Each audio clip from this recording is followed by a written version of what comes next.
paglilingkuran, kahit saan dalhin. Ikaw ay lagi kung susundin, anuman ang suliranin. Lahat ay aking kakayanin, pagkat ikaw ay kapiling. Subukin man ng panahon, mananatili sa'yo, Panginoon.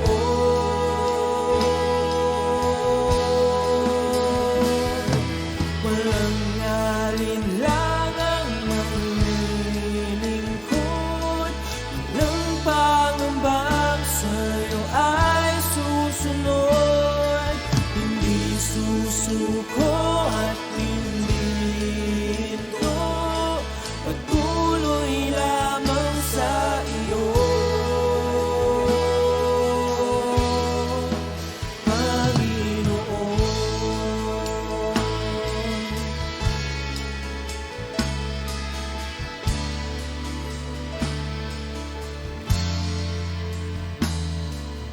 Ikaw ang aking paglilingkuran, kahit saan dalhin. Ikaw ay lagi kung susundin, anuman ang suliranin. Lahat ay aking kakayanin, pagkat ikaw ay kapiling. Subukin man ng panahon, mananatili sa'yo, Panginoon.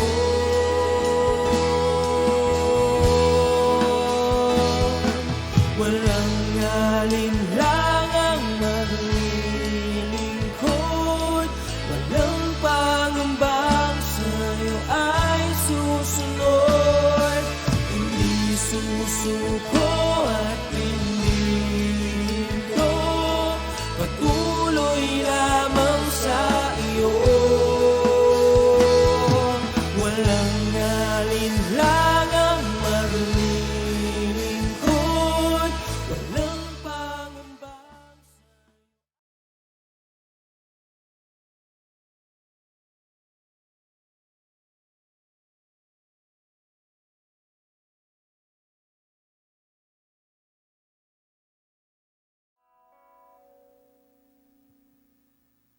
Amen. Magandang umaga po sa bawat isa po sa atin. Na-invite everyone, tayo po ay tumayo sa presensya ng ating Panginoon. Maging sa ating po mga tahanan ngayon. Yan. So this morning, we will welcome the presence of the Lord in our midst. And tunay nga po na this is His house. Kaya po every time na tayo po ay sumasamba, tayo po ay umaawit, nagpupuri sa ating Panginoon, His presence is always in this place. And we will welcome the presence of the Lord as He move in this place sa ating pong pag-aawitan sa umaga pong ito. Amen? Amen. Kaya po ihanda natin ating mga puso, ating pong mga isipan, ating pong pagpupuri. Let's give the best para po sa ating Panginoon. Amen.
as we offer up our hearts and lives.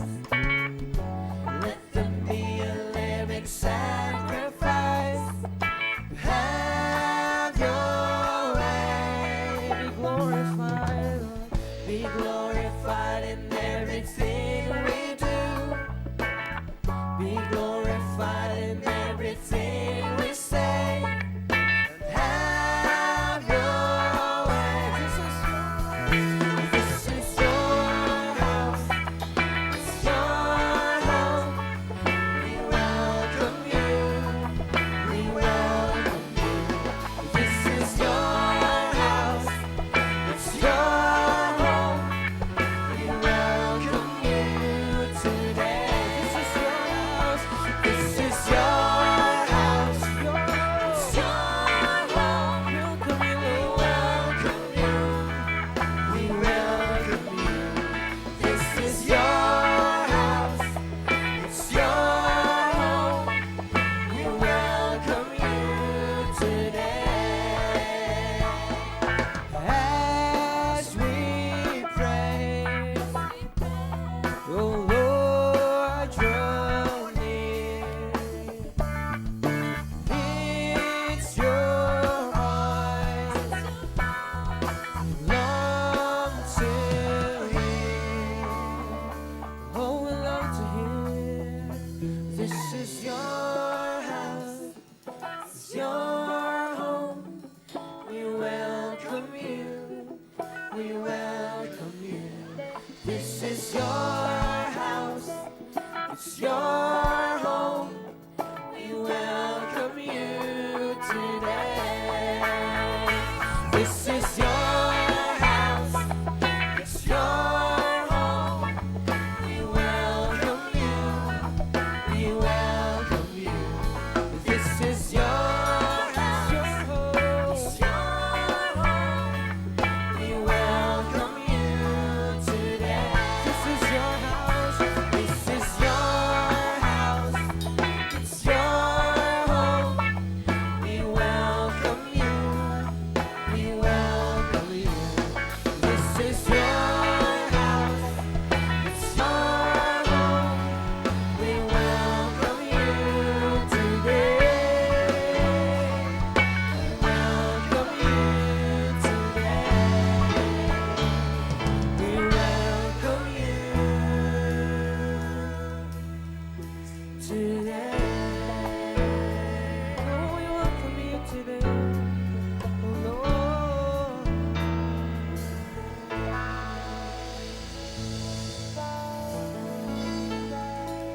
Amen. Yes, Lord. Oh, hallelujah, hallelujah, hallelujah. Yes, Lord, we praise you, Lord. We honor you, Lord. We welcome you in this place, oh God. Hallelujah. Yes, Lord, people of the Lord, we worship you, Lord. Hallelujah. Come on, church. Come on, church. Worship the Lord. Hallelujah. Hallelujah. Hallelujah. Hallelujah. Oh, purihin ka, Panginoon. Dakilain ka, O Diyos. Hallelujah. Hallelujah, God. Oh, hallelujah. Hallelujah. Hallelujah. Yes, oh God. Hallelujah. Oh, hallelujah. Jesus. Thank you, oh God.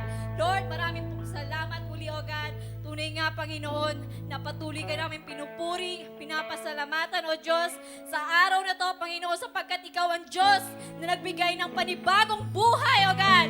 Sa araw na to, Panginoon, wina-welcome namin ang iyong presensya sa lugar na ito, Panginoon. O kumilos ka, Banal na Espiritu, malaya kang kumilos sa lugar na ito at sa buhay ng bawat isa, O God.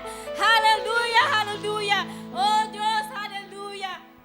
Lord God, marami pong salamat, O God. Maging sa salita mo, O God, nagdadalhin ang iyong anak, Lord God. Tunay nga na itago mo po ang iyong lingkod, Panginoon, sa iyong likod ng krus, Panginoon. Tanging ikaw lamang, O Diyos, ang mapapurihan at madakila at maitaas sa kanyang buhay, O God. Lord, sa salita mo, Lord God, na pagtatamnan ng aming mga puso, Lord. Tunay nga, nagpapakumbaba kami, Panginoon. Nagpapalinis, O Diyos, sa aming mga puso, Panginoon. Lord, salamat, Panginoon, sa iyong mga salita na aming matatanggap sa araw na to, Panginoon. Tunay nga, O Diyos, na aming maisapamuhay ang mga ito, Lord God. At malakaran namin, O Diyos, ang iyong kalooban, Lord God. Salamat ng marami, Panginoon. Pinupuri ka namin, pinapasalamatan, O Diyos. Hallelujah.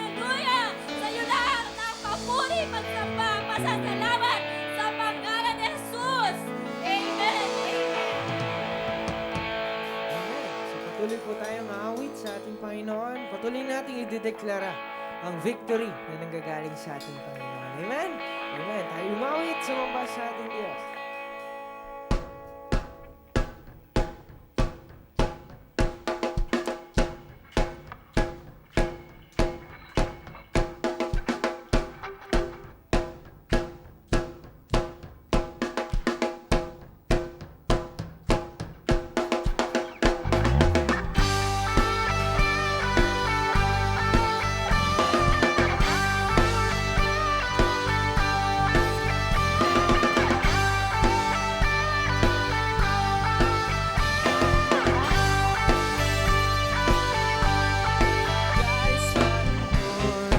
God is on our side.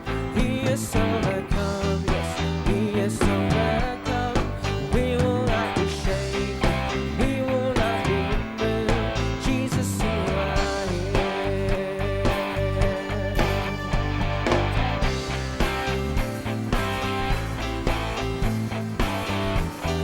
So God is fighting. God is fighting for us. God is on our side. He has overcome. He has overcome. We will not be shaken. We will not be moved. Jesus, You are here. Carrying the burdens. Carrying the burdens. Covering our shame. He has overcome. He has overcome. We will not be shaken. We will not be moved. Jesus, You are here. I will live. I will live. I will not die.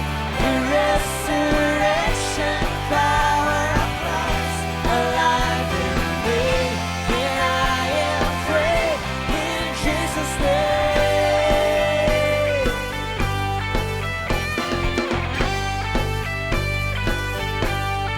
Carrying our burdens, covering our shame.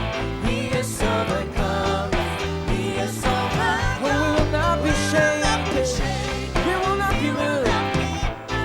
Jesus, You are here. I will live. I will live. I will not die. The resurrection power of Christ alive in me. And I am free in Jesus' name. I will live. I will live. I will not die. I will declare and lift You high. Christ revealed. And I am here in Jesus' name. Once again, we will sing, carrying our burdens, carrying our burden, covering our shame. Say, oh, He has overcome. We will not be shaken. We will not be moved. Jesus, You are here. I will live. I will live. I will not die. The resurrection power of Christ alive in me. And I am free in Jesus' name. Sing, I will live. I will live. I will not die. I will declare and lift You high. Christ revealed. And I am here in Jesus' name.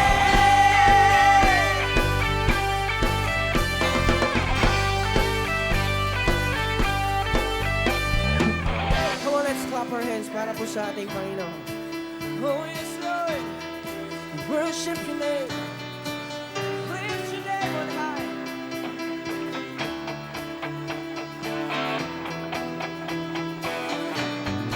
God is fighting for us, pushing back the darkness, lighting up the kingdom that cannot be shaken. In the name of Jesus, enemy is defeated, and we will shout it out, shout it out. Say, God is fighting for us, pushing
pushing back the darkness, lighting up the kingdom that cannot be shaken. In the name of Jesus, enemies defeat. Come on, we will shout it out. And we will declare, say, God is fighting for us, pushing back. Lift up your voice and declare, that cannot be shaken. In the name of Jesus.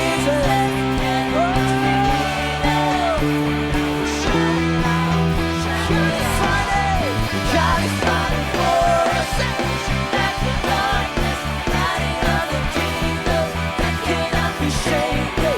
In the name of Jesus, enemies defeated. For the last time we will say, God is fighting for us, pushing back the darkness, lighting up the kingdom that cannot be shaken. In the name of Jesus, enemies defeated. Shout it out, shout it out. Oh yes, Lord, we shout your praise, we declare the victory. Yes, Lord.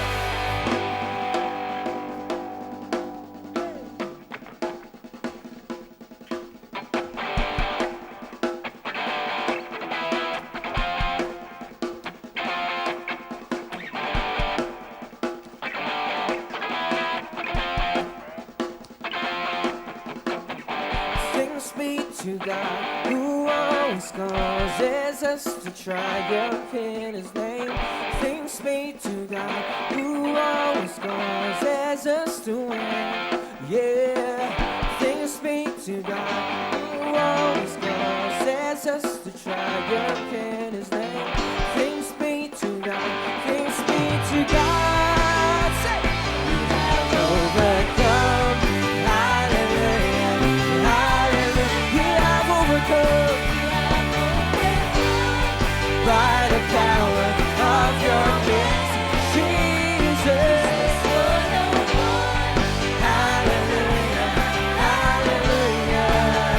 The one who made a way for us, triumphing. Say, whoa, whoa, whoa, whoa.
victory.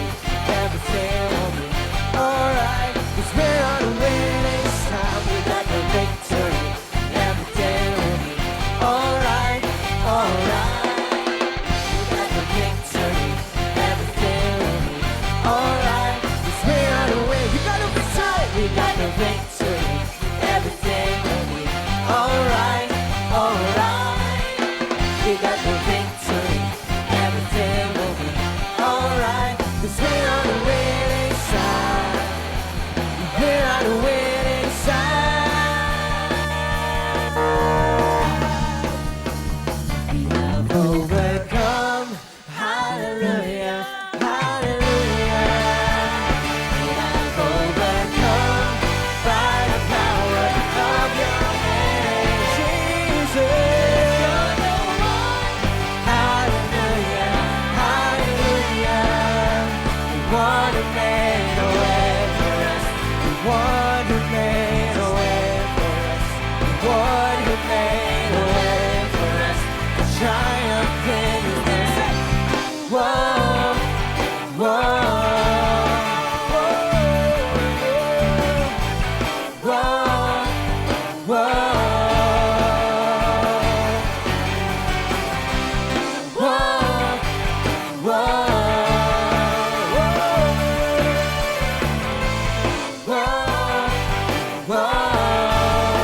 Say, we have overcome. Oh, yes, Lord, come on, let's praise the name of Jesus. We have overcome, oh Lord. We thank you for the victory. We praise your name, we glorify your name. Oh, you are worthy of all the praises and glory, Lord. Oh, we thank you for your presence. Yes, Jesus. Lord, muli kami nagpapasalamat for the victory na binigay mo sa bawat isa sa amin, Lord God. For this year, 2022, we claim the victory in our lives. And Lord, because of that, we will praise your name, we will lift your name on high. Because you made us to worship you. Bawat isa po sa amin, Panginoon. Kaya po kami ay narito, kaya kami ay humihinga sa mga oras na ito. Lord, nilikha mo kami upang magpuri sa iyo. Kaya Panginoon, tanggapin mo ang aming mga papuri, aming pinakamataas na pagsamba para sa iyo, Lord. As we continue to sing, to praise the name of Jesus, let's open up our hearts. Offer your lives to the Lord. The Lord wants to have intimate relationship with you.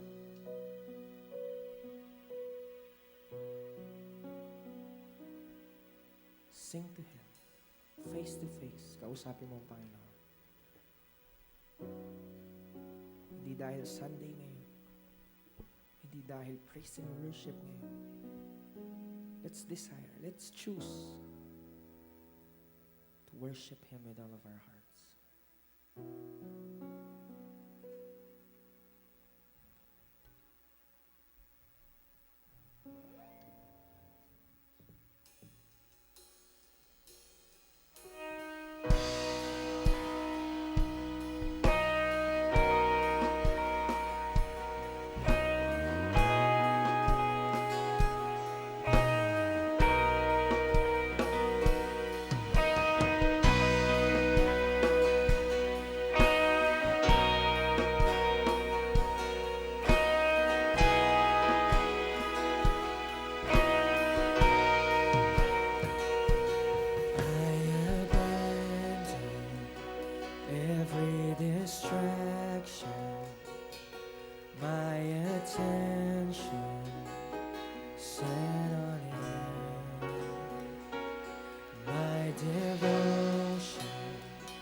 Jesus, my portion, my affection, set on you.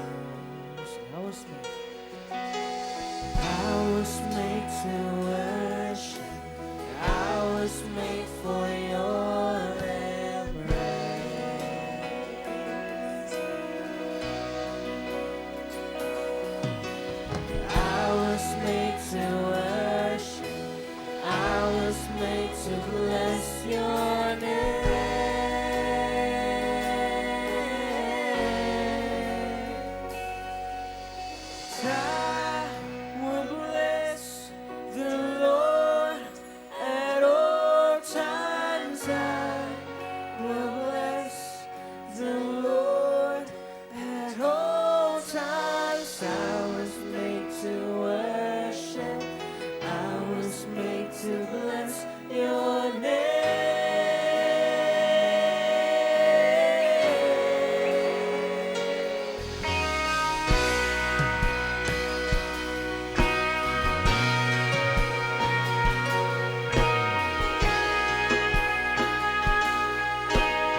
worship praise. Worship the Lord. Give Him the highest praise. Give Him the highest worship. For you deserve all the praise. You deserve all the glory. Hallelujah. Hallelujah. We shout your name. You are the most high God. We worship your name. Come on, give Him the Lord. Everything that is great. Everything that is great. Praise the name of Jesus. Worship the Lord.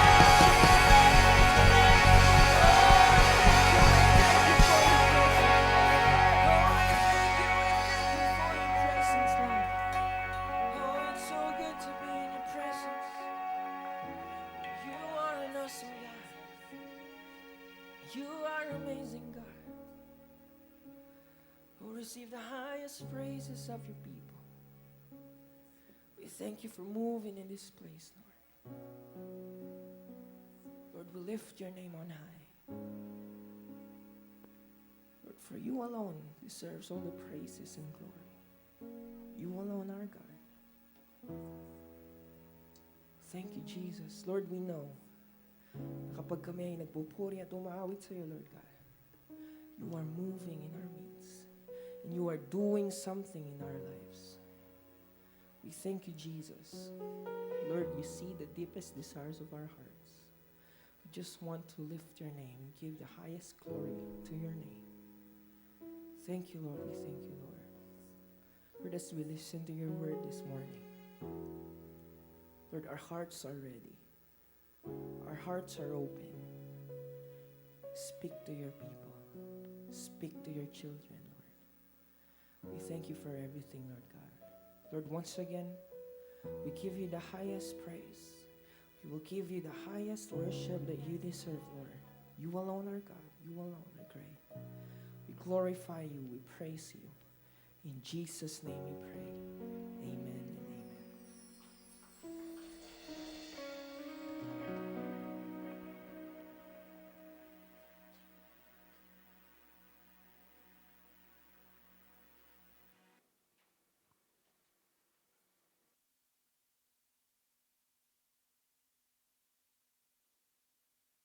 Praise, praise. Amen. Truly, this is the day that the Lord has made. At naroon ang sabi nga ay patuloy natin siyang itaas. No? Itaas siya sa ating mga buhay. Itaas siya sa ating kalagitnaan. At higit sa lahat sa pagkakataon na ito, no? Ang araw ng linggo ay tunay nga na para sa Kanya lamang. No? To our great God.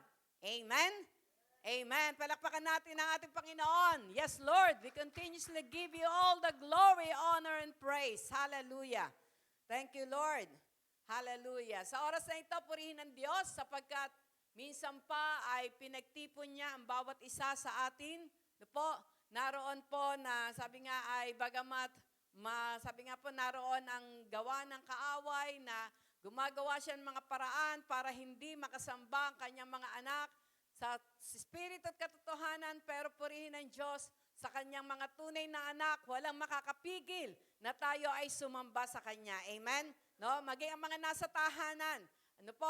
Patuloy po na ihanda natin ang mga puso natin sapagkat alam ko po na sa oras na ito, ang naroon po yung kanyang presensya, ang kanyang pagkilos ay pararanas niya sa bawat isa. Amen? Praise God. Kaya sa umaga pong ito, handa natin ang ating mga puso sa ating pong pag-aaral ng kanyang buhay at makapangyarihan salita. At katulad nga po ng tema na inilagay po ng Diyos, no? Sa puso po ni Bishop na magkaroon, sabi nga, ang taong ito ay taon ng expansion, no? Na kung saan, bagamat ang kaaway ay patuloy na pinipigil na ang kanyang gawain ng kingdom ng Diyos ay mapigil, pero purihin ng Diyos sa kapangyarihan ng ating Diyos na buhay, walang makakapigil at patuloy na ma-expand ang kanyang kingdom. Amen? Mas marami pa ang naroon na makakakilala sa Kanya. Po, naroon na tatanggapin siya bilang Panginoon at tagapagligtas ang kanilang mga buhay. At maging ang buwan pong ito, no? Upang magkaroon ng tunay na expansion, kailangan talaga nating umpisahan ang buwan na ito ng January ng intimate relationship sa ating Panginoon. Ito pang napakahalaga na ang bawat isa sa atin ay magkaroon ng intimate. Ano ibig sabihin ng intimate? Malalim na relasyon sa ating Panginoon. Dahil kung hindi po naroon, hindi tayo magkakaroon ng tunay na malalim na relasyon sa ating Panginoon, maguguluhan tayo sa nangyayari. Di ba? No? Sipon lang, may virus ka na. Sipon lang, may positive ka na. No? Naroon na, mahabi nga ay ang ating mga puso't isipan ay magkakaroon ng kagulimahanan. Bakit ganito ang nangyayari? Pero kapag po tayo ay nagkaroon ng tunay na malalim na pakikipagrelasyon sa ating Panginoon, makikita po natin na ang lahat ng bagay na yan ay ating mapapagtagumpayan. Amen? Amen? Amen. Praise the Lord. Kala ko wala akong kausap no? Sa oras na ito, tumayo tayong lahat at ating pong babasahin ang salita ng Diyos na makikita natin sa aklat ng Exodus, chapter 33, verses 11 to 19. Yan. Exodus, chapter 33, verses 11 to 19. Sabi po dito, "And the Lord spake unto Moses face to face, as a man speaketh unto his friend. And he turned again into the camp, but his servant Joshua, the son of Nun, a young man, departed not out of the tabernacle." 11, "And Moses said unto the Lord, See, thou sayest unto me, Bring up this people, and thou hast not let me know whom thou wilt send with me.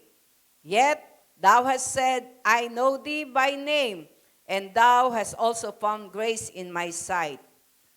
Now therefore I pray thee, if I have found grace in thy sight, show me now thy way, that I may know thee, that I may find grace in the sight, and consider that this nation is thy people. And he said, My presence shall go with thee, and I will give thee rest.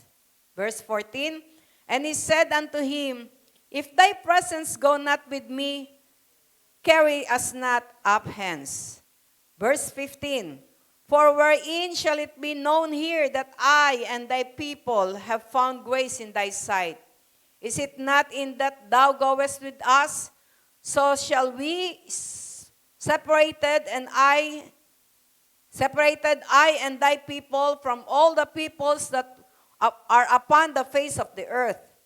And the Lord said unto Moses, I will do this thing also that thou hast spoken, for thou hast found grace in my sight, and I know thee by name. And he said, I beseech thee, show me thy glory.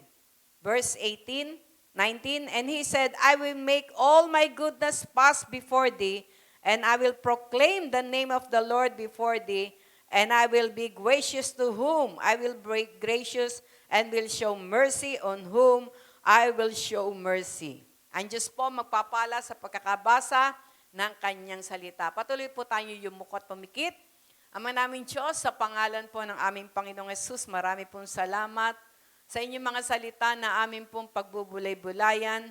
Holy Spirit, patuloy po na kayo po ang aming inaasahan na magpapaliwanag nito sa amin, for you are our great teacher. Lord, kilala niyo po ang bawat isa. Kayo po nakakabatid ng aming mga buhay, ng aming mga sitwasyon. Kaya ako po ay nagtitiwala sa inyo, Panginoon, na walang isa man na hindi niyo imiminister sa umagang ito. Kayo ang siyang mangungusap sa bawat isa, maging ang mga nasa tahanan. Lord, ang pangungusap niyo, Panginoon, ay magpapalakas. Ang mga pangungusap niyo, Panginoon, ay magpapatatag, Panginoon, ng aming mga pananampalataya sa inyo. Kaya, Lord, alam ko po na sa oras na ito, ang inyong Santong Espiritu ay kumikilos na sapagkat kami po, Panginoon, ay nagtitipon tanging sa inyong banal na pangalan lamang. Sapagkat sinabi niyo kung saan may 2 o 3 na nagtitipon sa inyong pangalan, kayo po ay nasa kalagitnaan. Hindi po hadlang, Panginoon, ang lugar, hindi hadlang ang layo, Panginoon, ang distansya. Ang mahalaga, Panginoon, ang aming mga puso ay nagkakaisa, Panginoon, na nagtitipon sa inyong madal na pangalan sa umaga pong ito. Kaya, Lord, we continuously, Lord, hallelujah, Lord, na ang inyong presensya, Panginoon, ang inyong, Lord, hallelujah, ang inyong pong luklukan, Lord, ang trono na inyong luklukan, ang naroon po na manguna sa aming kalagitnaan. As we worship you, Lord, as we respect your word, as we adore you, Lord, and we, Lord, as we, Lord, lift up your holy name on high. Thank you, Father. We bless you, we praise you, we adore you, and we give you all the glory, honor, praises, and thanksgiving. In Jesus' name, amen, amen, amen. Praise the Lord. Purihin po ang ating Panginoon. Sa umaga pong ito, ating pong tatalakayin, habi nga po, ang benepisyo o benefits of having an intimate relationship with God. Ano po ba yung benepisyo? Ano yung ating naroon po na mararanasan o makakamtan kapag po tayo ay mayroong intimate relationship sa ating Panginoon? Katulad po nung nakasulat dito sa verse 11, Ang sabi po dito sa verse 11, makikita po natin ng isang picture ng talagang may intimate relationship na ang sabi dito, and the Lord spake unto Moses face to face, as a man speaketh unto his friend.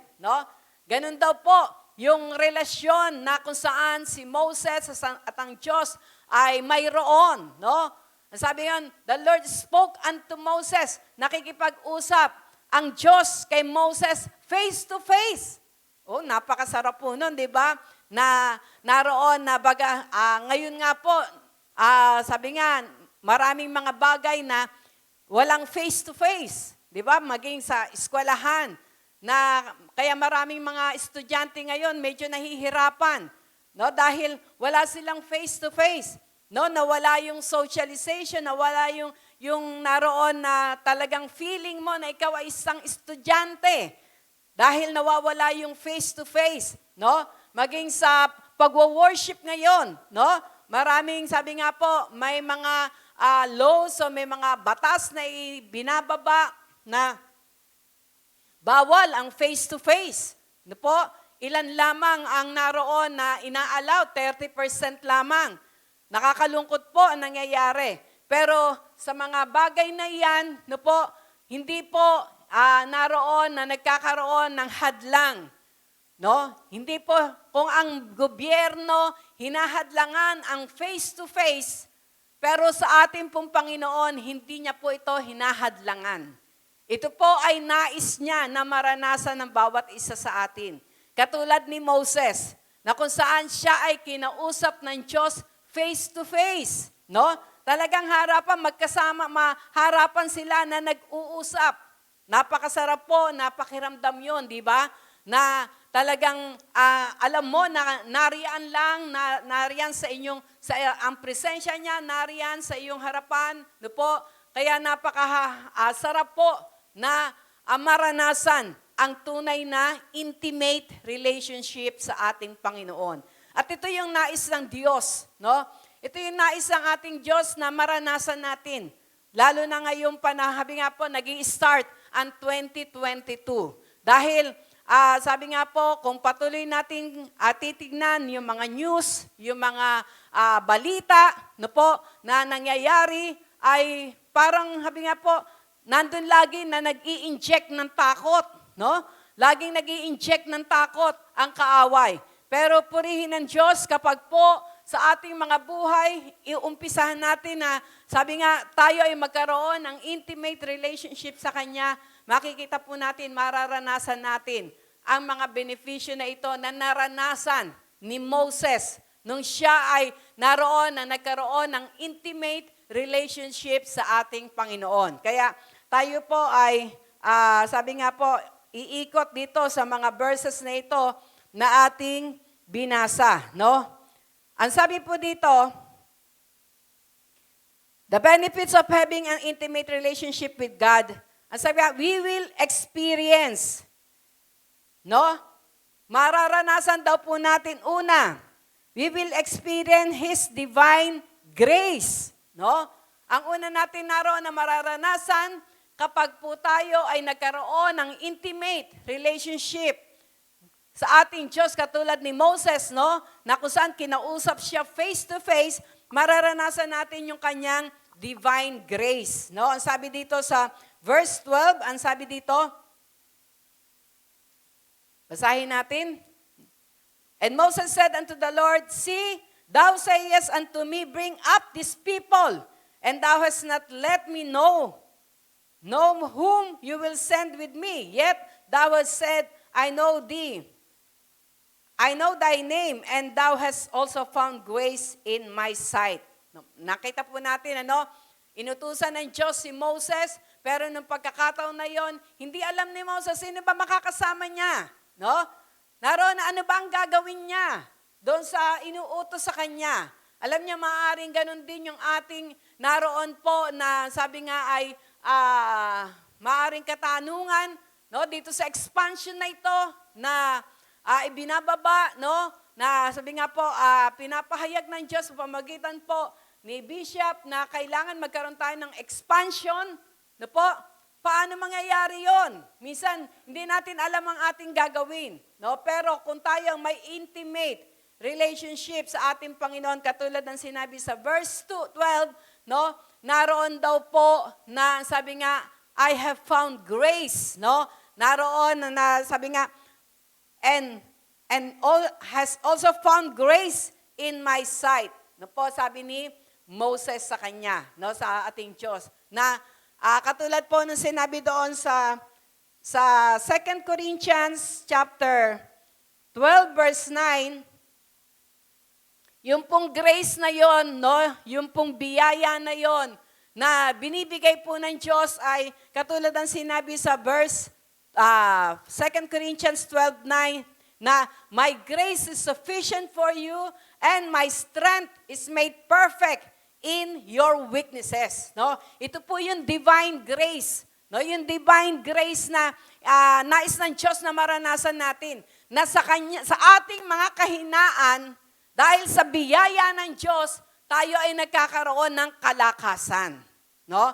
Kaya yung divine grace po na nais ng Diyos na maranasan natin, if we will have that intimate relationship sa Kanya, no po, yung mga kahinaan natin ay magiging kalakasan dahil sa biyaya ng ating Panginoon. No? Kaya wala tayong pwedeng naroon na, ang sabi nga ay, i-reason out sa ating Panginoon. No? Wala tayong pwedeng idahilan para hindi tayo lumakad dito po sa pagkakatawag sa atin para magkaroon ng expansion.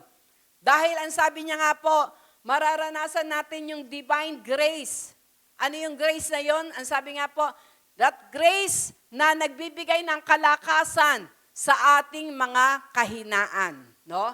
His grace is sufficient for us, and His strength is made perfect in our weaknesses. Kaya, kung dati-rati po, lagi nating sinasabi sa ating Panginoon na, Lord, hindi ko po alam. Lord, mahina po ako, kaya ayaw kong sumunod. No, hindi ko po alam ang gagawin. Sa pagkakataon na ito, kapag po tayo nagkaroon ng intimate relationship sa Kanya, ibig sabihin, malalim na pakikipagrelasyon sa Kanya, lagi tayo nakikipag-usap sa Kanya, ang sabi ng Panginoon, ipaparanas niya yung divine grace sa atin. No, katulad kay Moses. Kung titingnan natin si Moses, ang sabi niya nga, nung una, bulol ako Paano ako magsasalita? Paano ko i-guide? Yung mga tao, bulol ako. Pero ang sabi nga ng Panginoon, yung kanyang biyaya, no? Ang sabi niya, kilala kita, no? Mas alam ko kung ano yung mga kahinaan mo. Ang kailangan mo ay ang biyaya ko, no? Kaya sa ating pong pagkakaroon ng intimate relationship with our God, makikita po natin na ang ating mga kahinaan ay magkakaroon ng kalakasan. Amen? No? Magkakaroon tayo ng, sabi nga, yung kalakasang nanggagaling sa ating Panginoon na mapagtagumpayan natin ang ating mga kahinaan sapagkat siya ang magbibigay ng kalakasan because of His divine grace. Amen? No? Bago tayo magpatuloy, naalala ko, gusto ko i-share sa inyo, no, na kahapon kasi nag-meeting about discipleship training. Mayroong isinyer si Pastora Sheik, no, ng dalawang klase ng leader, no, na tinawag at pinili ng Diyos. Una, si Noah. Kung titignan natin si Noah, ang sabi sa Bible, siya ay matuwid at perfect sa harap ng Diyos. No? Pero kung titignan po natin, dito yung parang speak din sa akin, ano, na katulad ng bawat isa sa atin, we're trying to live, no? Nagtatry tayo na makapamuhay ng matuwid sa harap ng ating Panginoon sa pamagitan ng pagsunod sa Kanyang salita. Pero, ang sabi nga po, katulad ni Noah, naroon po na hindi siya nag-speak out. Anong ibig sabihin to? Dumating sa punto na nagalit ang Diyos. Bakit? Dahil sa kasamaan ng mundo.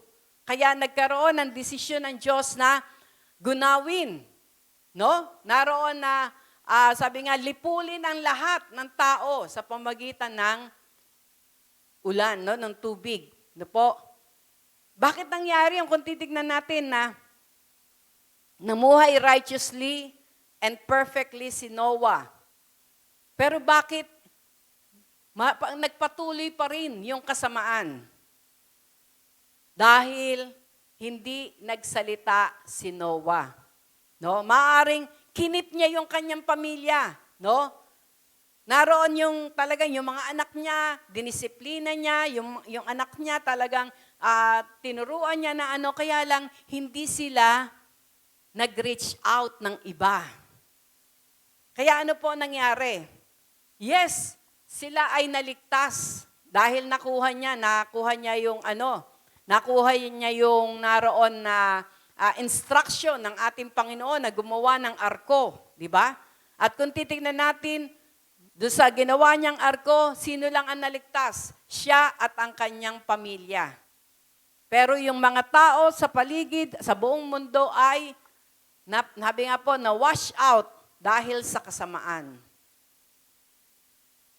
Kaya kung titignan natin, yes, it is God's plan and will na tayo ay mamuhay ng naroon na matuwid sa kanyang harapan. Pero hindi lamang para sa ating pamilya. Nais ang ating Panginoon na tayo ay lumabas, magsalita para sa iba. No? Para malaman din nila na naroon na ang Diyos ay mahabagin, na ang Diyos ay mapagmahal. No po? Ang isa sa in example pa na leader ni Pastora Sheik kahapon ay si Pedro. No? Kung titignan po natin si Pedro, mangingisda lang siya. Maaring wala siyang pinag-aralan, no? Dahil buong buhay niya, nangingisda siya. Ito yung kanyang naroon na way of living para sa kanyang pamilya. Pero, nung maranasan niya ang ating Panginoon at higit sa lahat ang kapuspusan ng Santong Espiritu, no? Doon sa Acts chapter 2, makikita po natin na after na siya ay mapuspos ng Santong Espiritu, ano ang ginawa ni Pedro? Siya ay naroon na lumabas at naroon na sinabihan ang mga tao tungkol sa ating Panginoon. At nung pagkakataon na yon, ano ang sabi? 3,000 ang nakakilala sa ating Panginoon. No? 3,000 kaagad ang nakakilala, ang nakarealize sa ating Panginoon. Kaya alam niyo po, ito po ang nais ng ating Panginoon sa atin ngayon. Na maging katulad tayo ni Peter. na kung saan po na sabi nga nung maranasan yung kapuspusan ng Santong Espiritu at ito'y dahil sa kanilang intimate relationship sa ating Panginoon. Bakit? Dahil isa si Pedro doon sa 120 na naghintay, no? Naghintay sa presensya ng ating Panginoon doon sa upper room. Na kung saan anong ginawa nila doon, nagkaroon sila ng, yung time na yon talagang binigay nilang kanilang puso, ang kanilang espiritu, no, ang kanilang katawan sa pagpupuri sa Diyos. Kung kaya't bumaba ang kapangyarihan ng Santong Espiritu sa kanila at sila'y napuspos ng Santong Espiritu. No, doon sabi nga ay nag-umpisa yung baptism of the Holy Spirit, no, sa kanila. At pagkatapos po nito, hindi nila sinarili. No, hindi nila sinarili. Kaya ipinakita mismo ni Pedro kung ano yung dapat gawin na mga sinasabing tayo ay puspos ng Santong Espiritu, na tayo ay mag-speak out, no? Naroon na tayo ay magsalita para malaman ng iba ang kapangyarihan ng ating Panginoon. Amen? Kaya makikita po natin yung difference. No po? Praise God. At ito nga po ay naroon na nais ng ating Panginoon na maranasan natin sa pamagitan ng ating pagkakaroon ng intimate relationship sa ating Panginoon. Dahil mararahabi nga po yung kahinaan natin, no, maaring mahiyain tayo, maaring naroon na iniisip natin na wala naman akong pinag-aralan, no, mahirap lamang kami, maaring hindi ako paniwalaan, pero alam niyo po, if we have that intimate relationship with our God, naririnig natin siya, no? Patuloy tayo nakikipag-usap sa Kanya, nakikipag-ugnayan tayo sa Kanya, na tayo dumadako sa Kanyang banal na presensya. Ang sabi nga po, we can experience divine grace. No? Yung number 1, na kung saan ay itong divine grace na ito o yung biyaya ng Diyos ang magbibigay sa atin ng kalakasan sa ating mga kahinaan. Amen? No? Na ang sabi nga ay darating sa punto wala tayong pwedeng i-reason out sa ating Panginoon dahil siya ang magbibigay sa atin ng kalakasan. Ang sabi nga, His grace is sufficient for us and His strength is made perfect in our weaknesses. No? Katulad po dito sa 2 Corinthians chapter 12 na ito, no, na kung saan ay si Pablo ay naroon po, kung titignan natin, ginamit siya mightily ng ating Panginoon, pero meron siyang thorn of the flesh. No? Meron siyang thorn of the flesh. Ano ibig sabihin nun? May mga Bible scholars na sinasabi na si Pedro ay maaring may bukol o basta meron siyang isang karamdaman, meron siyang kahinaan. No? Meron siyang kahinaan na taglay-taglay. Pero dahil ganun na lamang, no? Ang kanyang, sabi nga po, maigting na pakikipag-ugnayan sa Diyos na ang kahinaan na ito, no? O ano man yung karamdaman na yun, yung thorn of the flesh na yun, hiniling niya yun sa Diyos, no? Hiniling niya yun sa Panginoon na yun ay tanggalin. Pero ito nga yung sinagot ng ating Panginoon, my grace is sufficient for you. And my strength is made perfect in your weaknesses, no? Na dahil nga po dito sa biyayang ito, no, ng ating Panginoon, ay makikita po natin na wala tayong maipagmamalaki. Kasi maaaring, pag natanggal yung thorn of the flesh na yon o tinanggal yung thorn of the flesh na yon, kay Pablo, maaaring pumasok yung pagmamalaki sa kanya, no? Na ginawa niya ang lahat dahil sa kanyang kalakasan, no? Sa kanyang naroon na karunungan. Dahil sabi nga po, si Pablo, nag-aral siya sa eskwelahan ni Gamaliel. No? Pwede siya magmalaki. Pero makikita po natin na natili yung thorn of the flesh na yon sa kanya. Bakit? Para walang magmalaki. Para hindi siya makapagmalaki sa ating Panginoon. At makakilos siya ayon sa biyaya lamang ng ating Panginoon. No? Ang sabi nga po, yung grace daw po, merong meaning yon na hindi mo to pinaghirapan. No? Hindi mo to pinaghirapan. Wala kang Wala kang contribution dito, pero nararanasan mo. Katulad po ng ating kaligtasan, di ba? No? For by faith you have been saved through grace, no? Sa pamagitan ng biyaya, no? Sabi nga, it is a gift of God para, sabi nga po, walang magmalaki. Kaya hindi natin pwede sabihin na, ay, ako naligtas kasi mabait ako. O kaya, ay, ako'y naligtas kasi lumapit akong kusa sa ating Panginoon. No. Ang kaligtasan ay naroon po na biyaya na wala tayong contribution doon sa biyayang yon, no? Kaya wala tayong maipagmamalaki. Ang magagawa lang natin talaga ay laging lumuhod o umupo sa paanan ng ating Panginoon. Amen? Para patuloy nating maranasan yung kanyang biyaya na iyon. Ano? At ang pangalawa, sa verses 13 at 14, makikita natin dito, no? Ang sabi dito,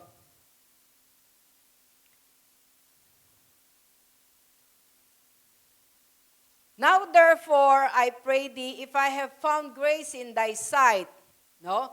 Kung ako ay nakatanggap, nakakita, o nakaranas ng biyaya sa iyong harapan, ang sabi ni Moses sa Panginoon, show me now thy way, that I may know thee, that I may find grace in thy sight, and consider that this nation is thy people. And he said, my presence shall go with thee, and I will give thee rest. Ano po?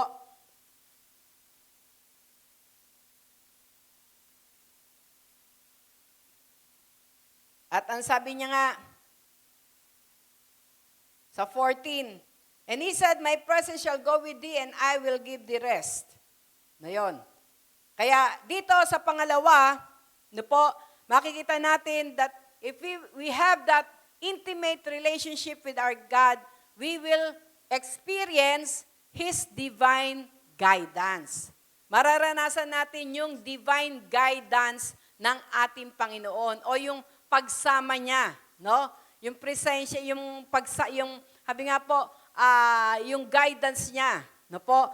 Mararanasan po natin ito. Siya yung mag-guide sa atin. Siya yung naroon magtuturo sa atin ng mga dapat nating gawin. Katulad ng sinabi sa Psalms 32 verse 8. Ano ang sabi dun sa Psalms 32 verse 8? I will instruct you and direct you in the way you should go. Ako ang magtuturo sa iyo. No? Ako ang magtuturo sa iyo. Katulad ng sinabi niya kay Moses. Kung ano yung dapat mong gawin. No? Mararanasan mo yung divine guidance niya. Mararanasan, minsan di po ba, may mga pagkakataon na meron kang pinaplano, meron kang gustong gawin, pero bakit biglang nababago, no? At tapos kapag naroon po na ito'y nabago, may ginawa kang iba, doon mo lang marirealize, ay, kaya pala hindi pinagawa sa akin ng Panginoon yon, no? Dahil meron siyang nais na mangyari. Po, meron siyang naroon na ibang kaparaanan. Kaya nga, ano sabi dun sa Proverbs 3, 5, and 6? Trust in the Lord with all your heart and lean not unto your own understanding. No? Huwag daw po tayong manangan sa ating sariling kakayahan o karunungan. In all our ways, acknowledge Him. Sa lahat daw po ng bagay, i-acknowledge natin siya. And He will direct our path. No, He will give us guidance kung ano yung ating gagawin. Po? Kung ano yung ating gagawin. Kaya, sabi nga po, manatili tayo sa Kanyang, sabi nga, pakikipagrelasyon sa Kanya para matanggap natin yung guidance niya. Para matanggap natin yung instruction niya. No? Yung direction niya kung saan tayo dapat pumunta. No? Kasi minsan, halimbawa, yung pagpapahayo, no? O, kalma, leader ka na. Naroon na ma-assign ka na. In-assign ka sa isang lugar na talagang napakahirap, napakagulo, no? Minsan, ang makikita natin yung panglabas, no? Kaya parang inaayawan natin na ayoko doon, parang ang hirap doon, no? Pero makikita po natin na kapag alam mo na ito'y instruction at direction sa iyo, makikita po natin na yung mahirap na yon payayamanin ng Diyos. No? Yung magulong yon patatahimikin ng Diyos sa pamagitan ng pagsunod natin sa Kanya. No? Kaya, if we have that intimate relationship with Him, makikita natin ang guidance ng ating Panginoon. Katulad ni Moses, di ba? Nung sila ay ilabas doon sa Ehipto, nandun na sila sa disyerto. Nako, ang titigas ng ulo, mga complain yung kanyang inilabas, no? Na kung saan, katulad nga sa pagkakataon na ito, na siya sa Panginoon na, Lord, bakit ganito itong mga taong to? No? Reklamo ng reklamo. No? Meron time na, ang sabi sa kanya, Moses, inalis mo ba kami sa Ehipto para kami mamatay dito sa disyerto? Nagugutom kami, walang tubig, walang ganyan. No? At makikita po natin, dahil may intimate relationship si Moses sa ating Diyos, saan ang galing yung tubig? Inutusan siya. No? Ang sabi sa kanya, na naroon na itap mo yung batong yan. No? At naroon na may lalabas na tubig. At yung nga po ang ginawa ni Moses, naroon ang una, ganun ang ginawa, kaya meron lumabas na tubig. Napainuman lahat. No? Pero kung ang pagbabasihan ni Moses, no, kung siya ay parang nairita na doon sa pagko-complain ng mga tao, gagawin niya ba yon? No? Hindi niya gagawin. Imposible naman. Bato lang, lalabas ang tubig. No? Pero dahil may intimate relationship nga siya sa Panginoon, noong una hindi niya, sabi nga ay hindi niya tinake ng yung tawag dito, yung mga masyadong reklamo ng mga tao. Sinunod niya yung kalooban ng Diyos, kaya lumabas ang tubig. Alam niya, meron akong narinig na isang patotoo ng pastor na siya ay taga-Tondo at tinawag siya ng Diyos sa lugar na iyon, na doon sa kanyang patotoo, halos sa pagsunod niya sa Panginoon, halos 10 years daw. 10 years silang hirap na hirap. No? 10 years silang hirap na hirap. No? Na kuminsan parang hindi nila alam mag-anak kung anong kakainin nila. Alam niyo, habang pinakikinggan ko po yun, ako'y nagpapasalamat ng lubos sa Panginoon na sabi ko, Lord, maraming salamat kasi magmula nung kami ay mag-decide na maglingkod sa inyo, ni minsan, hindi nyo kami ginutom. No? Kaya parang mangha-mangha ako yung parang, bakit naranasan nila yung 10 years na yun ng kahirapan? No? At alam niyo po, bigla niyang na-share na dumating daw sa punto na dumating ang realization na sabi niya nga na, bakit hindi nagbabago ang buhay ng mga taong to na aking tinuturuan? Bakit nananatili pa rin silang mahirap? No? Hindi ba kumikilos ang kapangyarihan ng Diyos sa kanilang mga buhay? Yung salita ng Diyos na aking sinishare. Alam niyo po, sa pagkakataon na iyon, nirebuke siya ng ating Panginoon. Alam niyo, sabi daw sa kanya, yan ay dahil sa iyo. Nagulat siya. Nagulat siya dahil sa kanya pinapastoran na nga niya yun, sinishare niya ng salita ng Diyos. No? Ang sabi sa kanya ng Panginoon, pinarealize sa kanya na dahil ang kanyang tinignan ay ang kahirapan ng mga tao, no? Hindi niya sila chine-challenge na magbigay sa gawain ng Panginoon kasi ang ano niya wala na nga silang makain, ano pa ibibigay nila sa gawain ng Panginoon. Pag siya nagmi-misyon o pumupunta sa isang lugar, hindi niya sinasabi doon sa mga tinuturuan niya.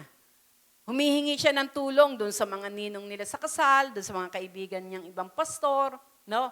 Doon siya naroon na humihingi ng tulong.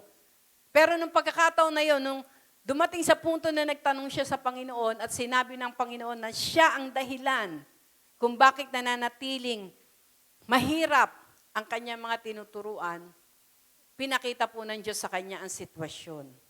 At alam niyo po, dahil doon, namulat po siya at na-challenge siya. No? Na kung dati-rati, para bang binibigay niya ng masyadong importansya yung kahirapan ng mga tao, kaya hindi niya inaano. Pero nung time pong yon,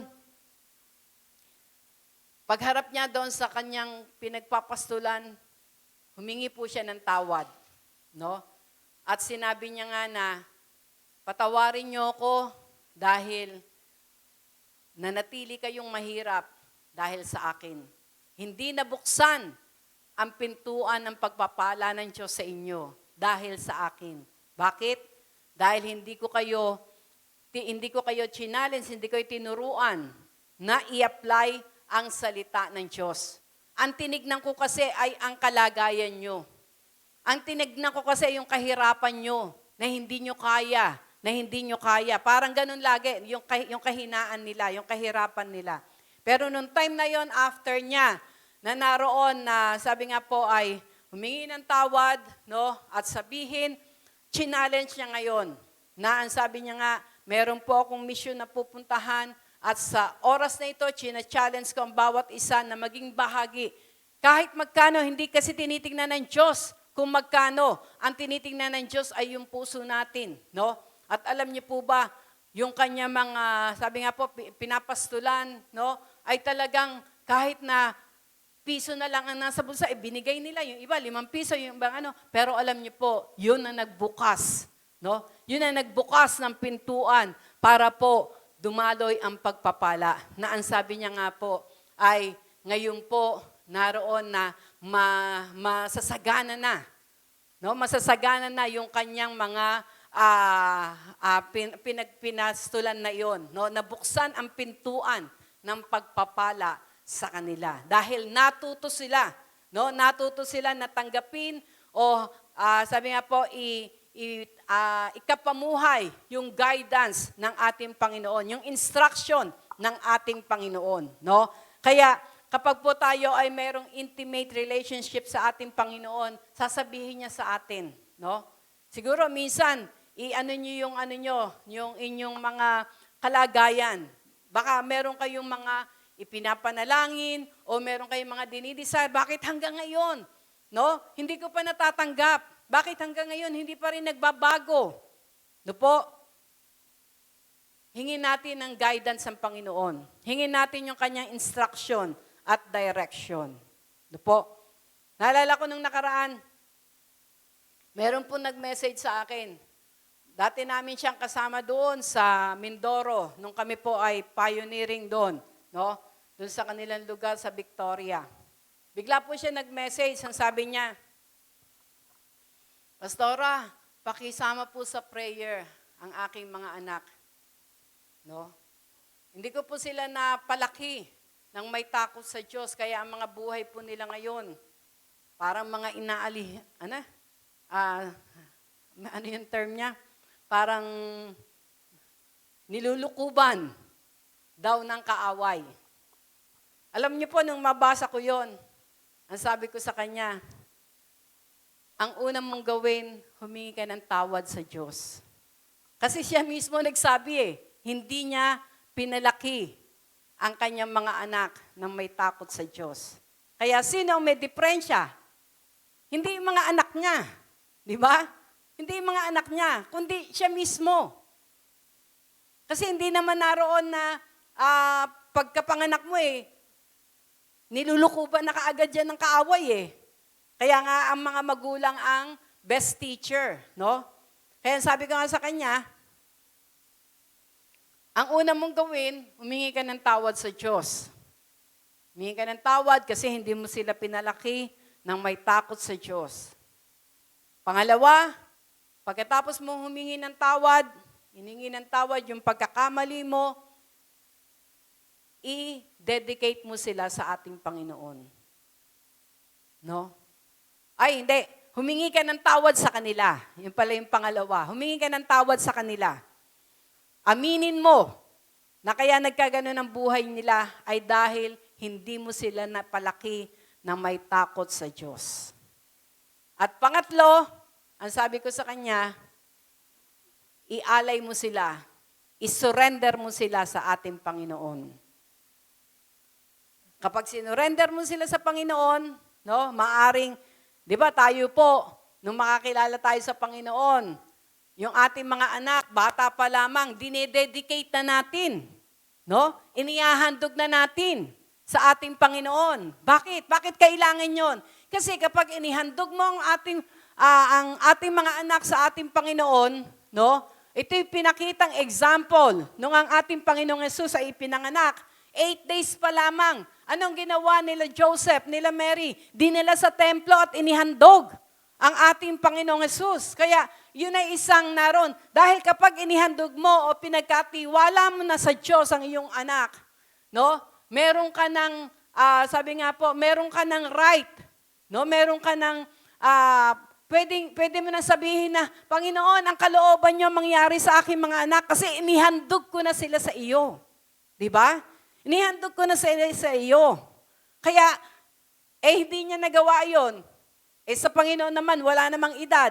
Kaya sabi ko nga sa kanya, once na nakausap mo sila, after nun, ikaw mismo ihandog mo sila sa Panginoon. And after that, na ipagkatiwala mo at ihandog mo sila sa Panginoon, ideklara mo na tanging kalooban at plano ng Diyos ang mangyari sa kanilang mga buhay. Ano po? At pagkatapos nito ay naroon na ikaw mismo maging liwanag ka. No? Baka mamaya sermon ka ng sermon, sa'yo pala hindi nakikita. Ano ang mangyayari? No? Ano ang mangyayari? Kaya, praise God, no po, naroon po na ang pinagkatapusan po ng aming pong pag-uusap, naroon po na gusto niyang magkaroon ng gawain sa kanilang tahanan. Amen? At yun nga po, ini-endorse ko kay Pastor Joseph, no, na one time kasama si Bishop ay pupuntahan para regularly ay mapuntahan nila yung pamilyang yun. Amen? No? Kaya makikita po natin na kung tayo ay, habi nga po, magkakaroon ng intimate relationship sa Panginoon, bibigyan niya tayo ng tamang guidance. No? Bibigyan niya tayo ng tamang kaparaanan. No? Yung instruction at direction. No? Kaya, purihin po ang ating Panginoon. Pangatlo, ang sabi sa verse 15, ano sabi dito sa verse 15? And he said unto him, if thy presence go not with me, carry us not up the hands. No, sabi ni Moses. No? Kung ang iyong presensya hindi namin mararanasan, wag niyo na kaming ialis sa lugar na ito. No? Ang sabi po, ang ating pong mararanasan kapag tayo may intimate relationship sa ating Panginoon ay yung kanyang divine presence. No? Yung kanyang divine presence. Yung kanyang presensya, di ba? Sabi nga ng Panginoon dito, I will be with you. No? Naroon na yung kanyang presensya ay naroon po na laging ipaparanas sa kanila. Dahil ang sabi sa Psalm 16:11, in your presence there is fullness of joy. Dahil po sa presensya ng Diyos, dun tayo makakaranas ng, sabi nga po, yung fullness of joy. Yung kagalakan. No? Yung joy unspeakable na hindi mo maunawaan. And remember, ang sabi pa sa Bible, the joy of the Lord is our strength. Ito yung magbibigay sa atin ng kalakasan para magpatuloy tayo. No? Para magpatuloy tayo na gawin ang kalooban ng ating Panginoon. Kaya mararanasan natin yung kanyang divine presence kapag tayo ay patuloy na may malalim na pakikipag-ugnayan sa Kanya. At ang presensya na yon ng ating Panginoon ang magbibigay sa atin ng kagalakan. No? Sabi nga, there is fullness of joy in His presence. No? Na kung titingnan natin, no, na sabi nga ay para bang hindi ka napapagod. Katulad, example, si Pastor Van. Kung titingnan natin, may time nga nun na, di ba, siya yung naglilid lagi sa ating pero pagkatapos po, no, nalaman namin, wala pa pala siyang tulog. Kasi meron nga siyang trabaho na online. Meron tayong mga kapatid dito, sila May, no? Ang kanilang trabaho talagang magdamag, gising sila. Pero dahil naroon na nararanasan yung divine presence ng Lord, yun ang nagbibigay sa atin ng kalakasan. No? Yun yung nagbibigay ng kalakasan sa atin, kaya nga wala pa rin tayong maipagmamalaki. No? Hindi natin pwedeng, si Van, hindi niya na pwedeng sabihin na, ay kaya niya nagawa yun kasi anointed siya. Kasi no, because of God's presence in His life. Kaya niya yun nagagawa. Maging sa bawat sa atin. Yung ating mga tungkulin na iniatang sa atin, kahit sa ating pamilya, no? Sa ating pamilya, hindi natin magagawa. Mahabi nga po, mapapagtagumpayan ang iniatang sa atin without His presence. No? Without His presence. Naalala ko nga minsan yung patotoo ni Sister Lori, no? Yung responsibility niya ngayon tungkol sa kanyang nanay. Purihin ng Panginoon. Ako, nagpapasalamat ako sa Panginoon na si nanay kahit 86 years old na siya, nakakakain siya ng sarili niya, nakakaligo siya, no? Yun na. Pero si Sister Lori talagang lahat siya, pero bakit niya napapagtagumpayan yun? Because of God's presence. Amen? No? Because of His presence, dahil lahat ng iniatang sa atin, no? Without the presence of God, hindi natin mapapagtagumpayan. But because of God's presence, no, ito'y mapapagtagumpayan natin. Amen? No? Minsan nga, pag naalala ko si Marina, no? Iro mo sa 8 anak. Minsan kung iisipin mo lang yung, kami 4. Yung iba, 2. Konti lang ang anak, pero talagang natutuliro. Pero sa kanila, nakikita ko talagang maging ang mga bata, nandun yung pagtutulungan, no? Nandun yung, because of God's presence. Amen? Siguro kung hindi nararanasan ni Sister Marina yung presensya ng Diyos, katulad ng ibang mga magulang, mag-give up na. No? Mag-give up na. Meron nga akong nabasa na unang anak pa lang. Unang anak pa lang niya. Dahil wala ang presensya ng Diyos sa kanya, alam niyo po, iniwan na lang na kung saan yung kanyang baby. No? Sumuko ka agad. Isinuko ka agad. Yung responsibility na dapat siya ang gagawa. Kaya alam niyo po, without God's presence in our life, hindi natin mapapagtagumpayan yung bawat responsibility na iniatang sa atin ng Diyos. Amen? No? Yung iniatang sa atin ng Diyos. Kaya napakahalaga talaga na yung intimate relationship natin sa Kanya, i-develop natin. Dahil dito natin matatanggap yung habi nga po, yung divine presence niya. And remember, the presence of God gives the fullness of joy. Magbibigay ito ng kagalakan, iba yung kagalakan. Magbibigay ito ng guidance sa atin, no? Sa atin kung paano ang ating gagawin. Kung ano yung dapat nating hakbangin. No po? Kaya naroon po na we can experience the benefit of having an intimate relationship with our God, no? We can experience His divine presence. Napakahalaga po nito. Without His presence, we can do nothing. Wala tayong magagawa. Madali kang susuko, madali kang susurrender.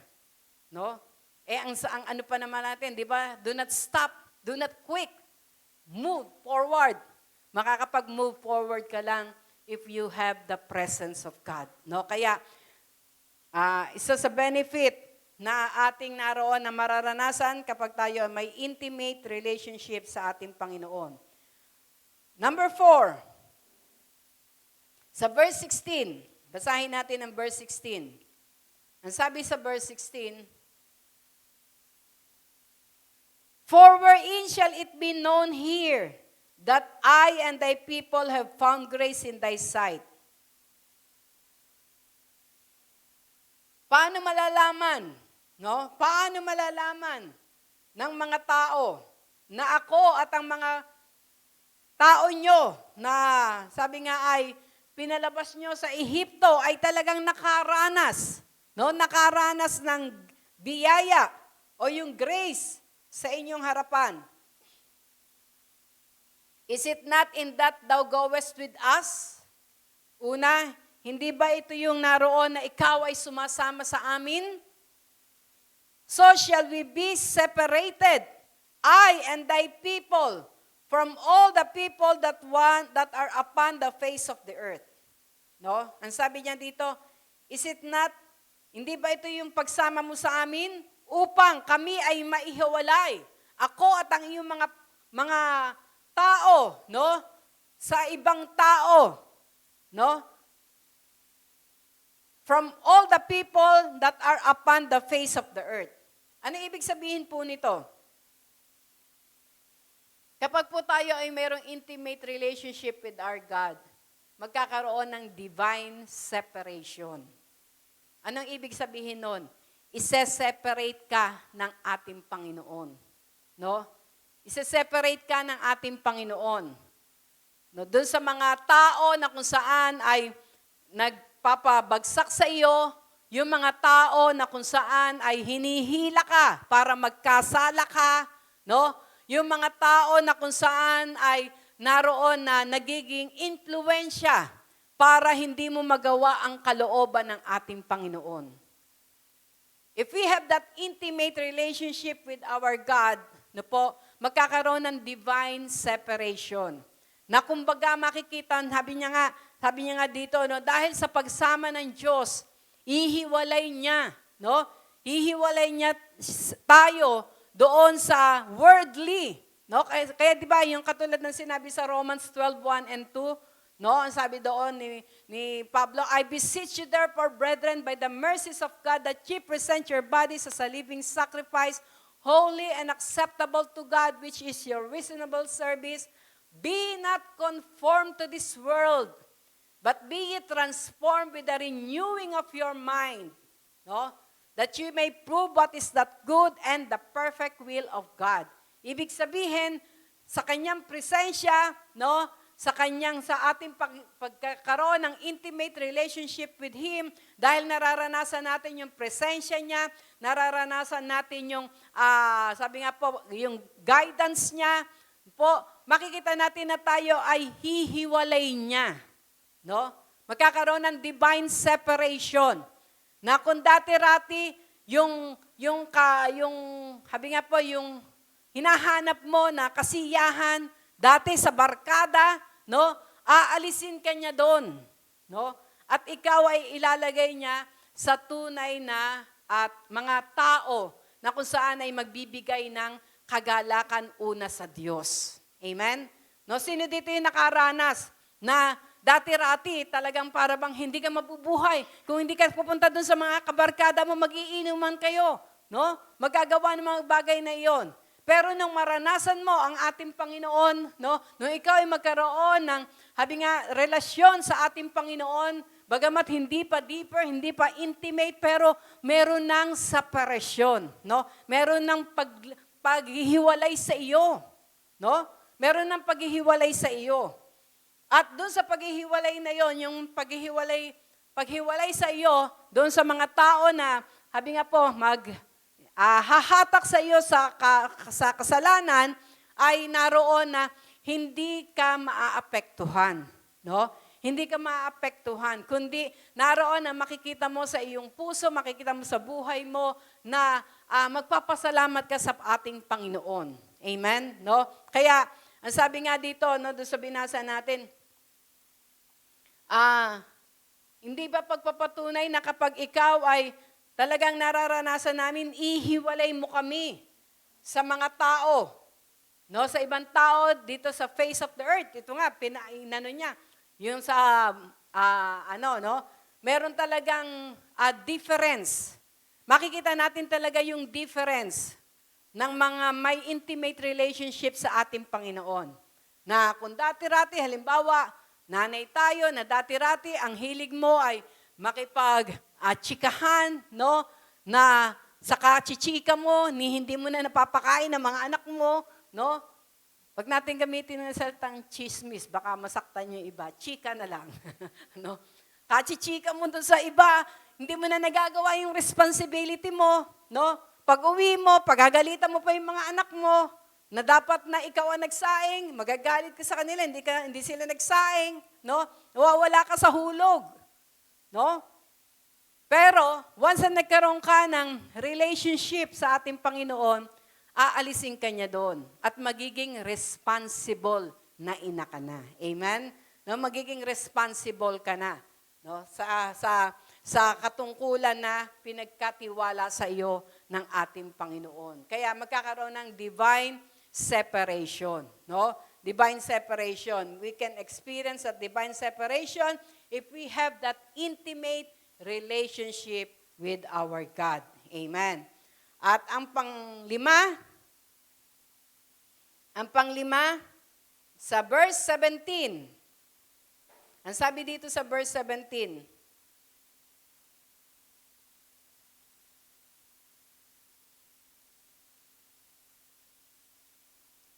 and the Lord said unto Moses, I will do this thing also that thou hast spoken, for thou hast found grace in my sight, and I know thee by name. No? Sa verse 12 din, ang sabi doon sa verse 12, nandito yung Now therefore hindi pala. And Moses said unto the Lord, See, thou hast said unto me, bring up the people. Yan.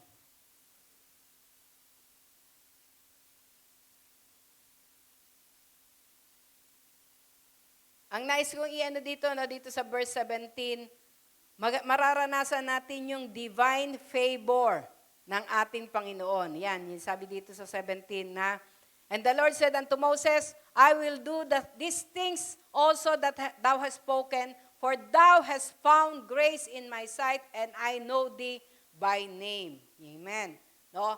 Naroon na mararanasan natin yung kanyang divine favor, yung pabor ng ating Panginoon. Napakahalaga po nun. No? Napakahalaga po na talagang dahil sa biyaya ng Diyos, dahil ang sabi nga doon, I know you by name. No? I know you by name. Ibig sabihin, kasi yung iba, di ba, para magkaroon sila ng pabor, minsan nagpapakilala sila sa mataas na politiko, no? Pag nangyari yon, nagkakaroon sila ng pabor, pero alam niyo po, sa oras na ito, nais kong sabihin sa bawat isa, no po, na kapag tayo po ay may intimate relationship sa ating Panginoon, ang sabi niya nga po, naroon na kilala kita. Dahil ang sabi sa John chapter 15, anong sabi doon? You have not chosen me, but I have chosen you. Nang Diyos ang tumawag sa atin, ang pumili sa atin. No? Ibig sabihin, kapag pinili tayo ng ating Panginoon, kilala niya tayo. Amen? No? Hindi ka naman niya pipiliin kung hindi ka niya kilala. Pero purihin ng Diyos, ang sabi nga, nasa sinapupunan pa lamang tayo ng ating Panginoon. Kilala na tayo ng ating Panginoon. Amen? Kilala na tayo ng ating Diyos. Kaya tayo ay tinawag niya at pinili niya. At sa pagkakatawag at pagkakapili niya sa atin, nandoon yung divine favor. No? Na ang sabi nga, yung pabor ay ipaparanas sa atin. Isang example ay si Joseph. Kung tinignan natin si Joseph, no, na sabi nga po, naroon na dahil siya ay pinili o tinawag na ng Diyos, ano, sinapupunan pa lamang, sa kanyang paglaki, makikita natin maaring nakaranas siya ng hindi magaganda. Bakit? Yung mga kapatid niya, nainggit sa kanya. No? Anong ginawa? Tinapon siya sa balon. No? Tinapon siya sa balon ng kanyang mga kapatid. Pero dahil siya ay mayroong pabor, no, na nanggagaling sa ating Panginoon, makikita natin may mga Ismailita na nakakita sa kanya. Hindi siya namatay na lang doon. No? Dahil sa pabor ng ating Panginoon. At nung siya ay makita ng mga Ismailita, siya ay binenta at napunta siya kay Potiphar. At dahil sa pabor na nanggagaling sa Panginoon, kahit alipin siya, pero sa tahanan ni Potiphar, naging tagapamahala siya. No? Kaya makikita natin yung pabor na nanggagaling sa ating Diyos. At nung siya ay nandun na, doon sa tahanan ni Potiphar, na lahat ay pinagkatiwala sa kanya ni Potiphar, no? Ang ginamit naman ng kaaway ay yung asawa ni Potiphar, na lagi siyang sinisidyus, lagi siyang naroon na sinasabihan na sipingan siya. Pero dahil si Joseph ay merong, sabi nga po, intimate relationship with our God, no? Makikita natin na, sabi nga po, naroon na siya mismo ang lumalayo. No? Siya ang lumalayo doon sa tukso. Siya ang lumalayo doon sa kasalanan. No? Hindi siya yung nagsasabing, oh tukso, layuan mo ako. Hindi. Siya yung naroon na lumalayo. May time nga no na dahil talagang pinipilit siya ng asawa ni Potiphar, ang ginawa niya, siya ay naroon na tumakas. Pero sa pagtakas niya, sa paglayo niya, nahablot nung asawa ni Potiphar yung garment, no? Maaring yung balabal niya o yung basta isa sa garment niya nakuha. At dahil dito, yun ang ginamit ng asawa ni Potiphar na siya ay pagbintangan na gusto siyang rapen. At dahil po doon, ano nangyari? Pinakulong siya ni Potiphar. Pero makikita natin dahil may intimate relationship si Joseph sa ating Panginoon, kahit nasa kulungan siya, ang pabor pa rin ng Diyos ang kanyang naranasan, yung divine favor, di ba? At dahil doon, makikita natin na siya ay ginawang, ano ba ang tawag doon sa mga ginawa siyang mayor, no? Parang doon sa mga, bilangguan. Binigyan siya ng authority na pangunahan yung mga nakakulong. Pero makikita natin sa buhay ni Joseph, wala pa ring nasulat na si Moses ay nagreklamo, bakit ganito nangyayari sa akin? No? Dahil nung una, pinakita na ng Diyos sa panaginip na ang mga bituin luluhod sa kanya. Yung mga trigo na kanyang naroon na, sabi nga, inani, no? Nag-anihan sila, yung mga trigo lumuhod do sa kanyang naani. No? Ibig sabihin, maliit pa lamang, pinakita na ng Diyos sa kanya na meron siyang magandang future. Pero bakit ganito yung kanyang nararanasan? Pero dahil may intimate relationship siya sa ating Diyos, hindi siya nagreklamo. Hindi niya sinisi ang Diyos.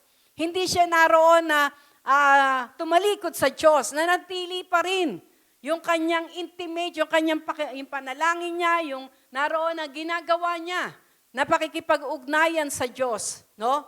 Kaya alam nyo, nung siya ay nandun sa kulungan, ano ang nangyari? Merong dalawa na kasamahan siya sa kulungan na biglang nanaginip. No?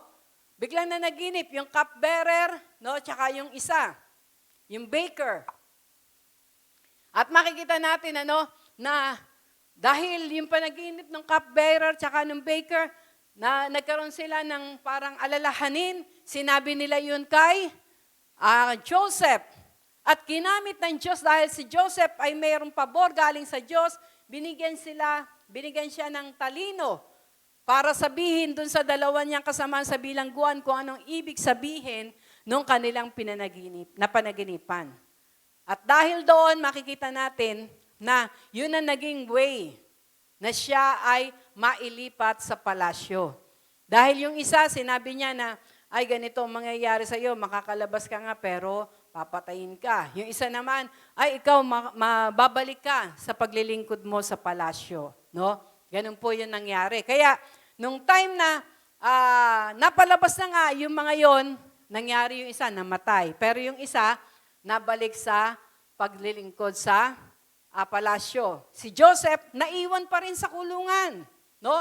Naiwan pa rin sa kulungan. Ginagampanan yung kanyang responsibility bilang mayor doon sa kulungan. No? Hindi pa rin siya, hindi siya naroon na parang, anong tawag dito? Yung nainip sa gagawin ng Diyos.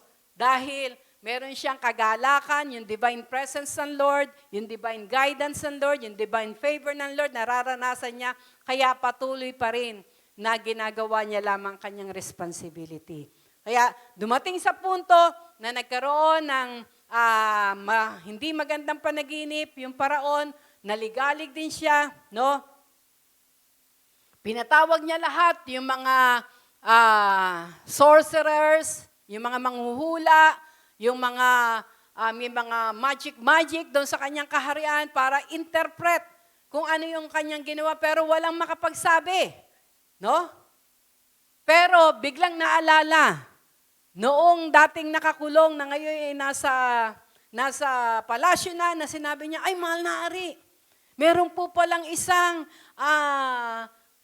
nakakulong doon sa kulungan na ang pangalan ay Joseph, na nung kami po ay nagkaroon ng panaginip, pinaunawa niya po sa amin, inexplain niya po sa amin. At nangyari yung sinabi niya. Kaya, wag na po kayong magalit, patawag niyo na lang po si Moses. Kaya makikita natin ano nangyari. Nung pinatawag si Moses, no, naroon na na-interpret niya kung ano yung napanaginipan ng paraon. At ang sabi nga ni Moses, hindi po sa akin manggagaling, kundi sa Diyos, no, na kanyang tinatawagan. Talaga nandun pa rin yung pagpapakumbaba niya. Hindi niya inangkin yung galing, kundi sinabi niya na ito, ang Diyos lang ang makakapag-interpret. At nung pong ito'y na-interpret na yun nga, magkakaroon ng 7 taon na kasaganaan, 7 taon na kahirapan, no? Yun yung interpretation sa panaginip po ng paraon. Nagkaroon sila ng katanungan. Ano ang dapat gawin? Sino ang dapat na naroon na manguna? No? At bigla po, dahil sa pabor ng Diyos, si Joseph ang pinili. Ang sabi ng paraon, total, sinabi sa iyo ng Diyos kung anong interpretasyon, sasabihin din sa iyo ng Diyos kung anong dapat gawin para mapagtagumpayan yung 7 taon na kahirapan. Kaya po, nung nailagay na si Moses doon sa kalagayan na siya naging gobernador, yung wisdom, no, yung guidance ng Diyos ang siyang naroon na ipinagawa niya. No? Na sabi nga ay, habang masagana, pinagtabi niya, no, yung mga tithes na pinatabi niya, no, nag-ano sila ng mga kamalig, no, nag-ipon sila, kaya makikita natin nung nag-umpisa na yung kahirapan, hindi nahirapan ang mga Ehipto. Bakit? Dahil kay Joseph. Because of God's divine favor sa buhay ni Joseph. Ganun din po tayo, no? Kapag po tayo ay mayroong divine, sabi nga po ay intimate relationship sa Panginoon, bibigyan niya tayo, no? Pararanas niya sa atin yung divine favor, no? Yung divine favor niya na kung saan ay magkaroon man ng kahirapan, magkaroon man ng pero hindi natin ito mararanasan because of His favor. No? Dahil siya ang magtuturo sa atin kung ano yung mga dapat nating gawin. No? At gagamitin niya tayo. No? Gagamitin niya tayo. Ang sabi nga po sa Proverbs chapter 8 verse 35, ano sabi dito? For he who finds life, no, siya na nakakasumpong ng buhay, sino ba yung buhay na yon? Walang iba kundi ang ating Panginoong Hesus, di ba? Dahil ang sabi nga, I am the way, the truth, and the life. Kaya ang tunay na buhay ay ang ating Panginoong Hesus. Ang sabi nga nun, for he who finds life and obtains favor from the Lord. Makakaranas daw po ng pabor galing sa ating Diyos, no? Sa ating Panginoon, no? Ang pang-anim, verse 18. Verse 18. Ang sabi dito sa verse 18, and he said, I beseech thee, show me thy glory. Ang sabi ni Moses, nakikiusap ako sa iyo, ang sabi niya sa Diyos, nakikiusap po ako sa inyo, show me thy glory. Ipakita mo sa akin ang inyong kaluwalhatian. No? Ang inyong kaluwalhatian. Kaya, dito po makikita natin, no, na Sa ating intimate relationship sa ating Panginoon, mararanasan natin yung divine glory. No? Yung divine glory, yung kalwalatian ng ating Diyos. No? At ito ay naroon na ipinararanas niya sa bawat isa na tunay na tumanggap sa ating Panginoon. Basahin natin ang John chapter 1 verse 14. John chapter 1 verse 14. Yan, ipakita natin, Goy. No? Kasi ang sabi doon sa John 1:1, ano sabi doon sa John 1:1? In the beginning was the Word, and the Word was with God, and the Word was God. At dito sa 14, ang sabi niyan, and the Word was made flesh and dwelt among us. No? Ang tinutukoy dito ay walang iba kundi ang ating Panginoong Jesus. And we beheld His glory, the glory as of the only begotten of the Father, full of grace and truth. No? Ang sabi dito ni John, nakita namin yung kanyang kaluwalhatian. No?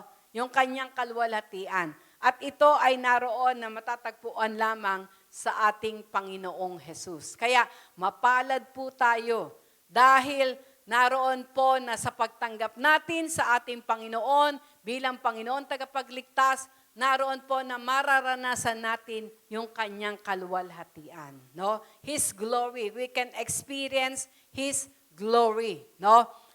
Sa 2 Corinthians chapter 4 verse 6, tingnan natin. 2 Corinthians chapter 4 verse 6.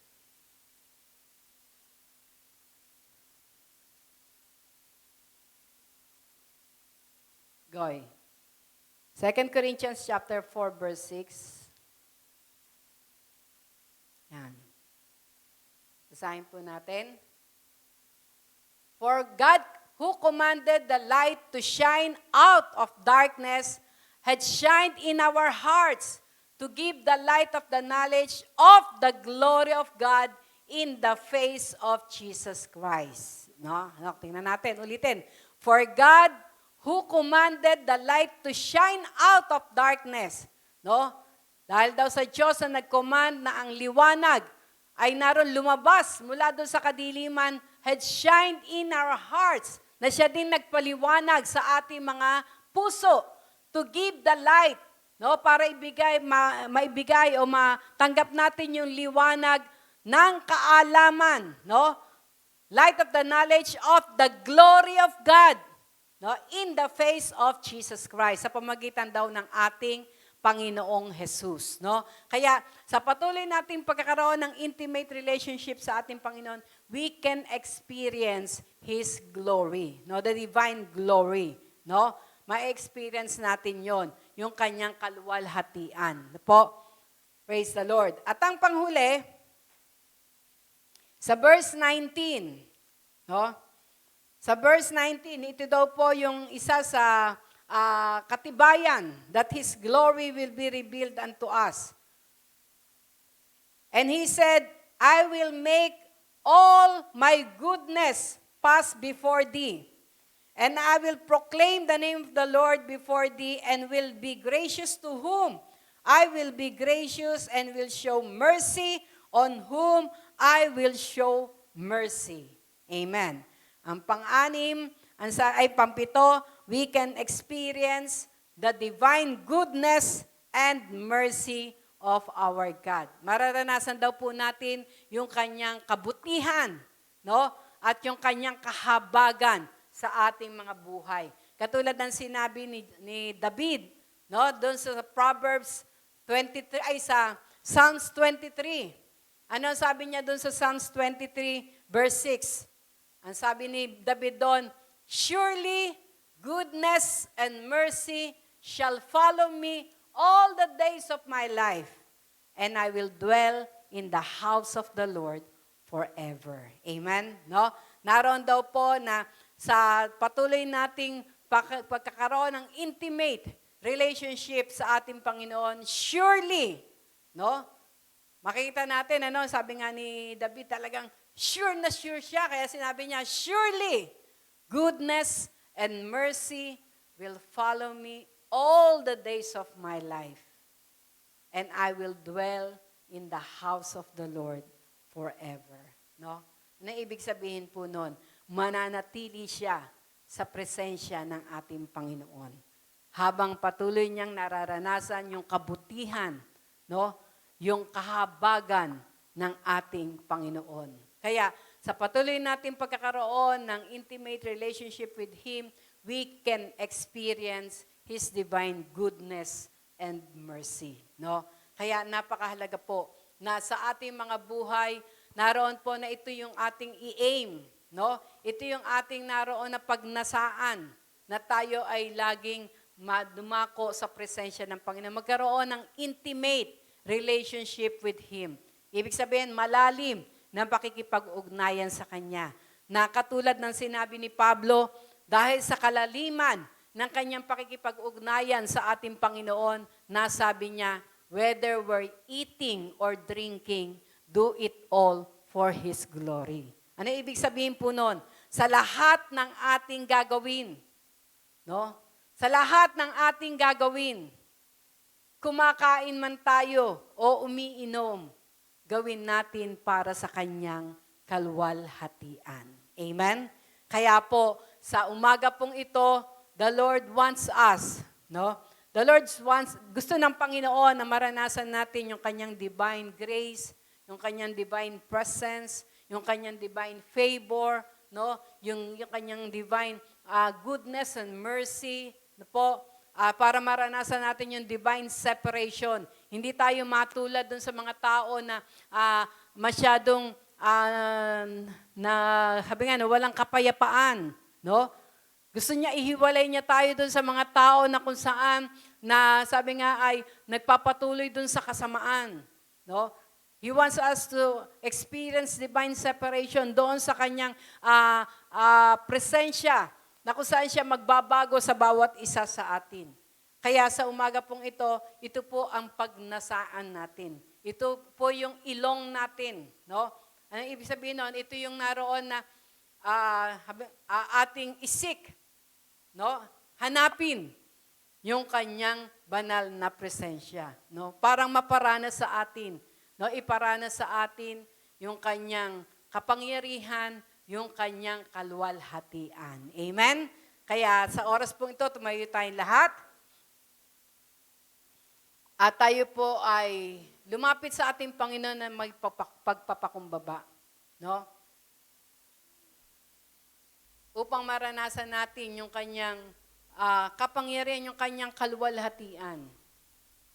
Awitin natin yung narito kami, nagpapakumbaba, no? At hilingin ang kanyang presensya. Hallelujah. Thank you, Lord.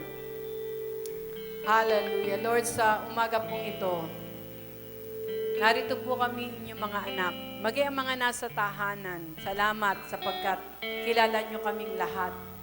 Nais po namin katulad po ni Moses na kayo'y nakipag-usap face to face sa Kanya. Lord, salamat na sa pamagitan ng inyong mga salita, kayo ay nangungusap sa bawat isa sa amin. Kaya sa oras po ito, patuloy po kaming lumalapit sa inyo, nagpapakumbaba, Panginoon, at hinihiling na maranasan namin ang inyong kapangyarihan, ang inyong kalwalatian. Thank you, Lord. Thank you, Jesus. Hallelujah.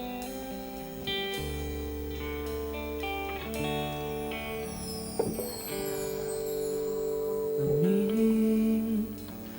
nagpapakumbaba Yes.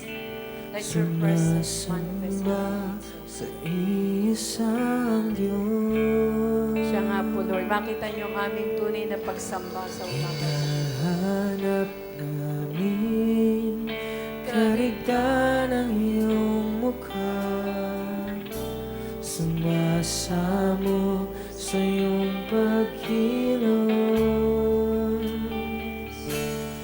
at sa himig na hain, tanging dalangin. Yes, Lord.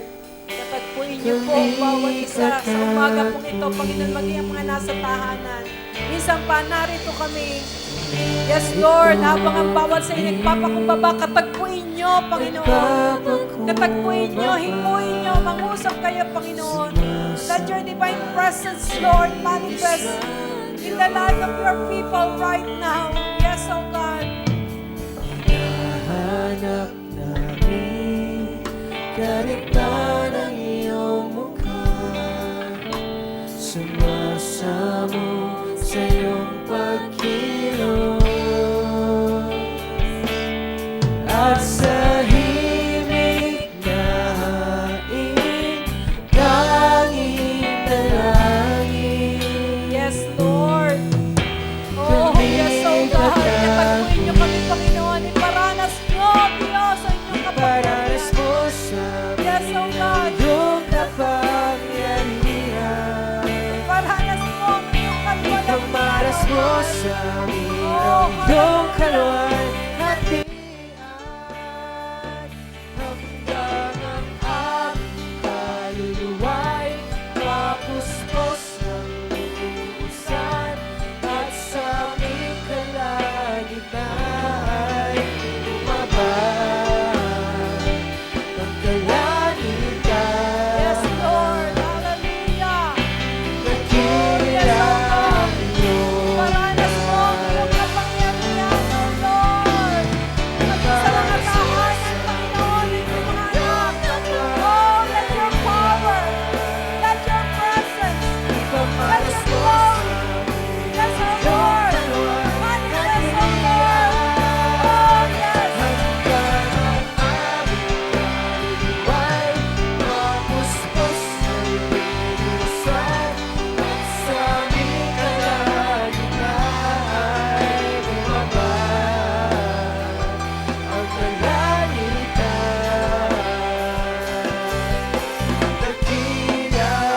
Isang pa, gawin natin panalangin sa ating Panginoon.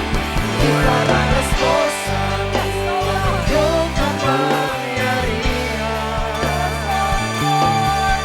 Pagmalas mo sa amin ang iyong kaluwan at tiyan hanggang ang aming kaluluwa'y mapuspos ng lubusan at sa aming kalagitnaan ay lumabas ang kalangitan. Nakilang For the last time, as a prayer for hearts. Pagmalas mo sa amin Yes, ang Lord. iyong Ito ang aming panalangin. Ito ang aming kahilingan, Panginoon. Pagmalas mo Lord, sa hallelujah. ang Ang iyong iyong kaluwan kahilingan. at tiyan hanggang ang aming kaluluwa'y mapuspos ng lubusan at sa aming kalagitnaan ay lumabas ang kalangitan. Dakila ang iyong ngalan. Ang ngalan ng Lord. Dakila ang iyong ngalan. Dakila ang iyong ngalan. Oh, yes, Father. Siya nga po, Diyos. Hayaan niyo po, Lord, maging priority ng aming mga puso ang kahilingan na sa aming mga buhay, ang kapangyarihan nyo, ang kaluwalhatian nyo, ang biyaya nyo, ang presensya nyo, ang pabor nyo, Panginoon. Ang kabutihan nyo at kahabagan nyo ang patuloy naming maranasan. At higit sa lahat, katulad po ni Moses, Lord, we want to speak, Lord. We want to, Lord, to have a, Lord, intimate relationship with you. Kung paano niyo siya kinausap face to face, kausapin niyo po ang bawat isa sa amin. Let your instruction and direction be upon us, O God, upang Panginoon, makapamuhay kami na kung saan makikita ang kaluwalhatian niyo, makikita ang liwanag niyo sa aming mga buhay at ang mga nadidimlan ay maliliwanagan dahil sa inyong kapangyarihan. Gamitin niyo po kami for the expansion, Panginoon, na nais niyo na mangyayari at maganap, Panginoon, sa sa pagkakatawag nyo sa Jesus Be Lifted Up Church. Salamat po ng marami, pinagkakatiwala ko po ang bawat isa. Salamat sapagkat kayo po'y nangusap sa kanila. Lord, alam ko po, Panginoon, na anuman ang kanilang mga kahilingan, ang kagalingan man ito, Panginoon, provision man ito, O Lord, hallelujah, o anuman, Panginoon, kalayaan, Father, salamat, tinatanggap na namin ang kasagutan, Panginoon, sapagkat, Lord, hallelujah, kayo'y dakilang Diyos na pinagkakatiwalaan ng bawat isa. Maraming pong salamat. Pinupuri ka namin. Niluluwalhati, dinadakila, sinasamba sa pangalan ng aming Panginoong Yesus. Amen. Amen. Thank you, Lord. Thank you, Jesus.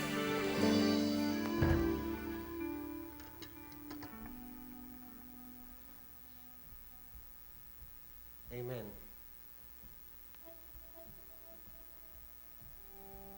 So dadako po tayo sa ating pagbibigay ngayong umagang ito. Amen? Napagpala po ba tayo ng salita ng Diyos? Are we encouraged? Amen. So ang tunay po na hinahanap sa atin ng Diyos is our intimate relationship with Him. Amen po ba? Kasi nauna na siya nagbigay eh. Di po ba? He gave the best of heaven. Tama po? Binigay niya yung best ng heaven.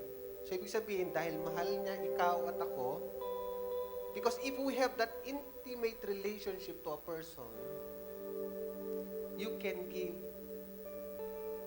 the best for the person. Tama po ba? All out. Tama po? Kasi mahal mo yung tao eh. Amen? Because you have that intimate relationship with the person. Tignan po natin dito panandalian, just to give an encouragement sa bawat isa sa atin. 1 Chronicles 16:29. And let us assess ourselves. Do I have that intimacy with God? Sabi dito, give to the Lord the glory due His name. Amen? In all areas of our lives, are we giving the best for Him? Because if sa katotohanan, He gave the best for us. No other than the Lord Jesus Christ. Sabi dito, bring an offering and come before Him, o worship the Lord in the beauty of His holiness.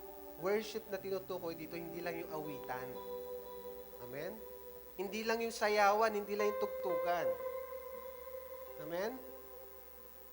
Worship, maraming ibig sabihin ng pagsamba. Another thing, dito po sa Psalms 29 verse 2, the same. Give unto the Lord glory due His name. Worship the Lord in the beauty of His holiness. Unang makikita po natin dito is giving glory due. Ano ibig sabihin? It speaks about worthiness. Gaano kahalaga ang Diyos sa'yo? Amen? Dati, nakasanayan natin sa religion kung ano yung madaling kunin. Di ba? Ano yung madaling kunin? Pero hindi kasi mahalaga sa Panginoon yun. Ano yung best mo para sa Kanya? You are giving Him the glory due His name. Lagi ko pong binabanggit, tulad ng isang author, Christian artist, sabi niya, if you know whom you worship, you cannot afford but to give Him the best. Kung kilala mo yung sinasamba mo, if you have that intimacy with Him, you cannot afford but to give Him the best. Amen? Gaano ba kahalaga ang Diyos sa'yo? Do you have that intimacy with God? Kasi if you don't have that intimacy with God, ito na, okay na yan.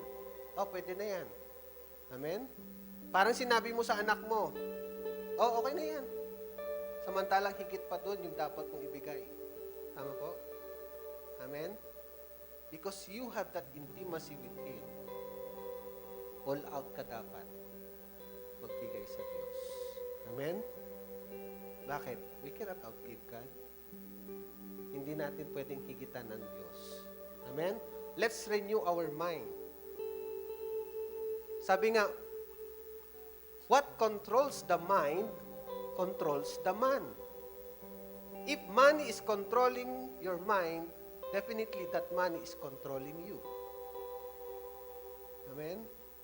The battleground is in our mind. Kailangan marinyo ang kaisipan. Amen? Ang kaparaanan ng Diyos, higit sa kaparaanan ng tao. We cannot measure how high. We cannot measure how low. We cannot measure how deep the ways of God. Pwede po siyang gumamit anything. Another thing, dito po sa Luke 7:37, and behold, a woman in the city who was a sinner, when she knew that Jesus sat at the table in the Pharisee's house, brought an alabaster flask of fragrant oil. Kilala po natin yung babaeng yun. Amen po ba? And sabi doon, ang halaga nun is a year's wage.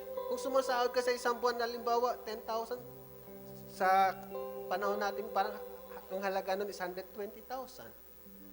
And for that woman, it doesn't matter to her. Amen? Binasag lang niya at ibinuhos sa paanan ng Diyos, ng ating Panginoon Jesus. Anong sabi ng isang disciple ng Panginoon? Bakit tinapon? Bakit sayang? Sabi niya. Amen? Parang titignan natin, in reality, parang sayang nga. Pero meron kasi siya nakita sa Panginoong Jesus eh. And she has that intimacy with the Lord Jesus Christ. Nabuo yung intimacy. Kaya kahit anong halaga nung pabango na yon, baliwala sa Kanya. In order for the Lord Jesus Christ to be pleased. Are we giving glory to His name? Amen? Hindi yung pipitsi-pitsi. Let us grow. Amen? Kasi ang iglesia po natin, we are already, I think, 10 years, pag-11. Amen? Yung pagkakilala natin sa Diyos, we cannot compare it on the past. Kailangan po may growth. Kasi every day, nagpapakilala ang Diyos sa atin in a different way. Amen? To encourage us.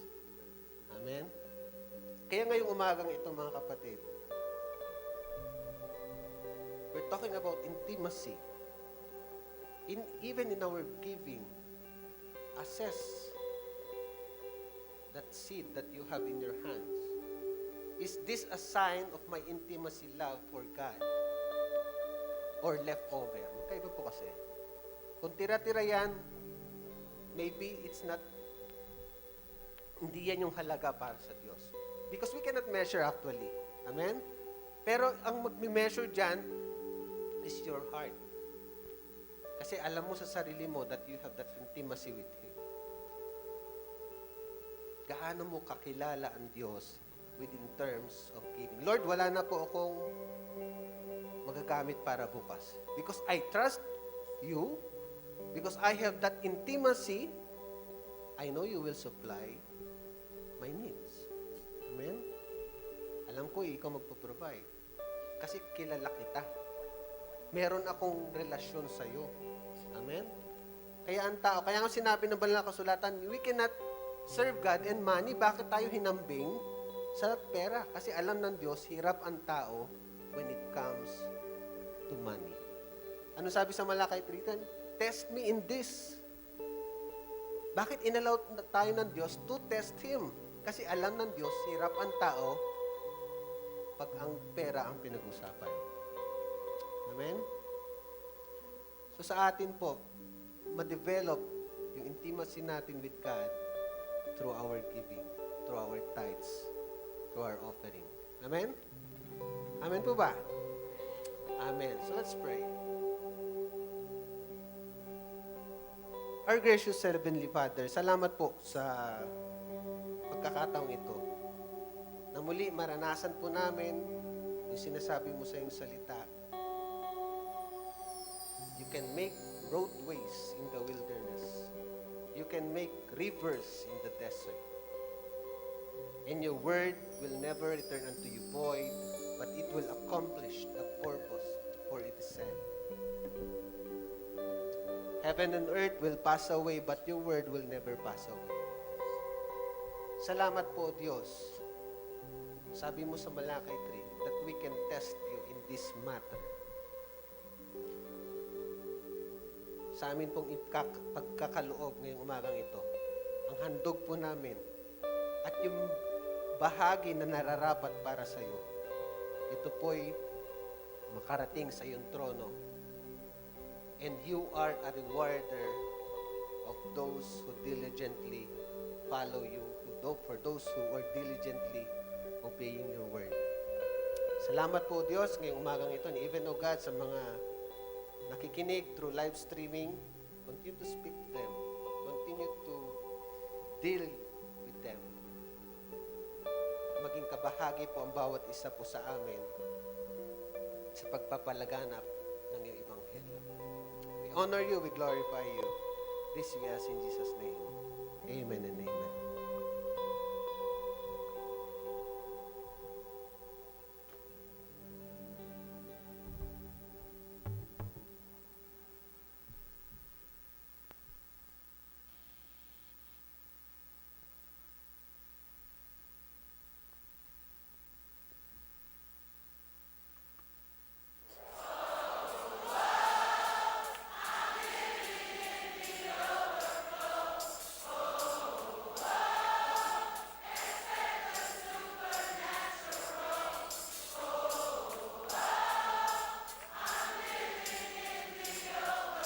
I'm ready for a miracle. Oh, you, my God, are more than enough.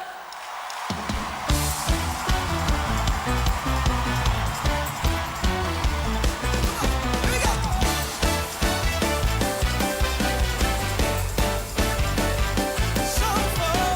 Song for love, your favor. Song for love, your love. Your goodness runs over.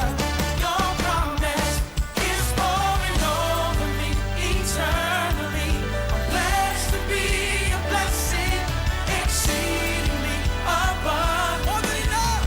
More than enough. Oh, I'm living in the overflow. Oh, I'm expecting the supernatural. Living in the overflow. I'm ready for a miracle. For you, my God, more than enough. Come on, if you believe that to be true, put them together with me. Yeah. More than enough for me. Some for your favor.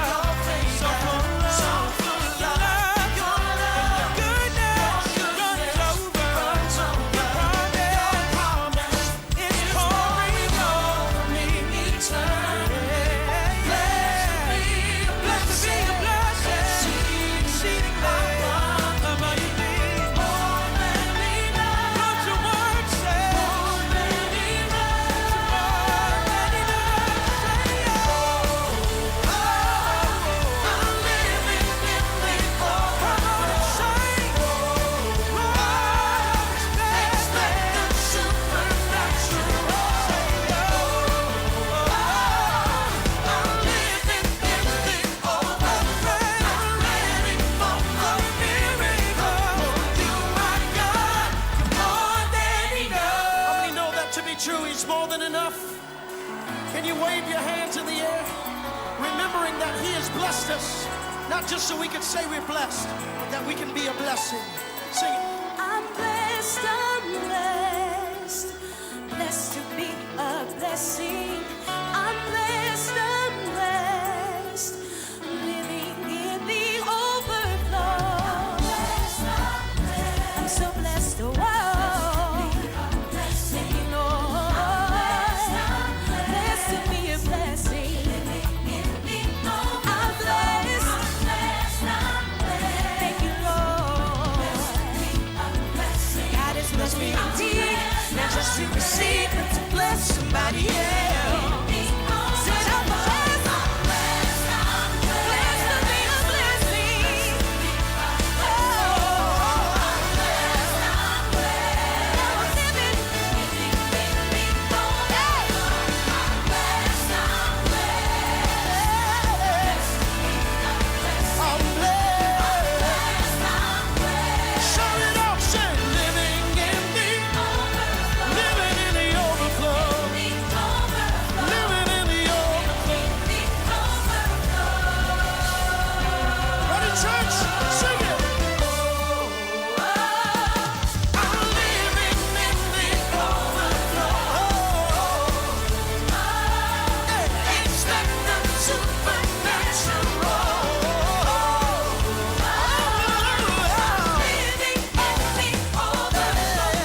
Live sound check. Dako po tayo sa announcement.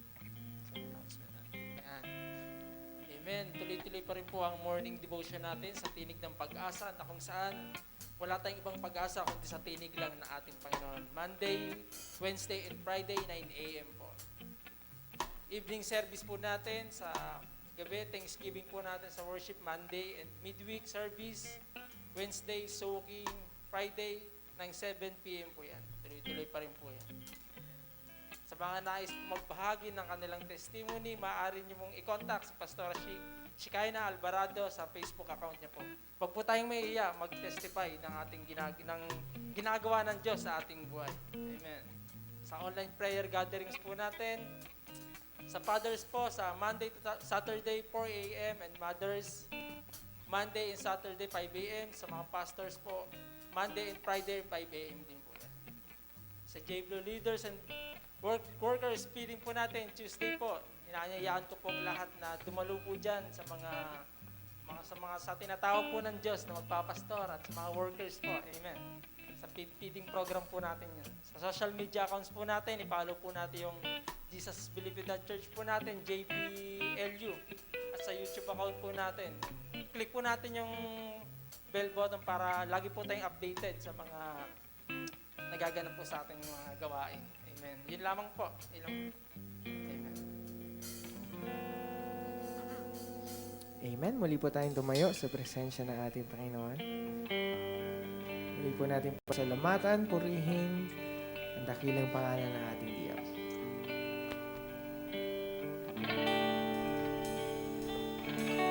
Sa iyong papuri, pasasalamat aming Diyos.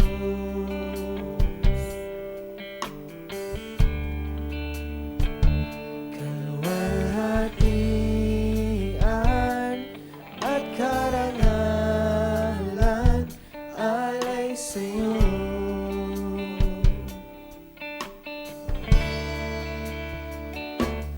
Narito ang buhay ko, Panginoon, gamitin mo. Sa'yo lamang iaalay ang puso ko'y sa'yo.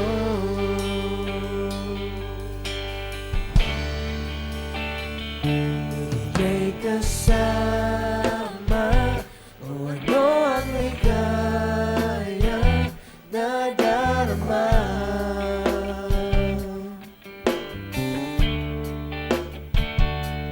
May pag-asa akong nakikita pagkapiling ka.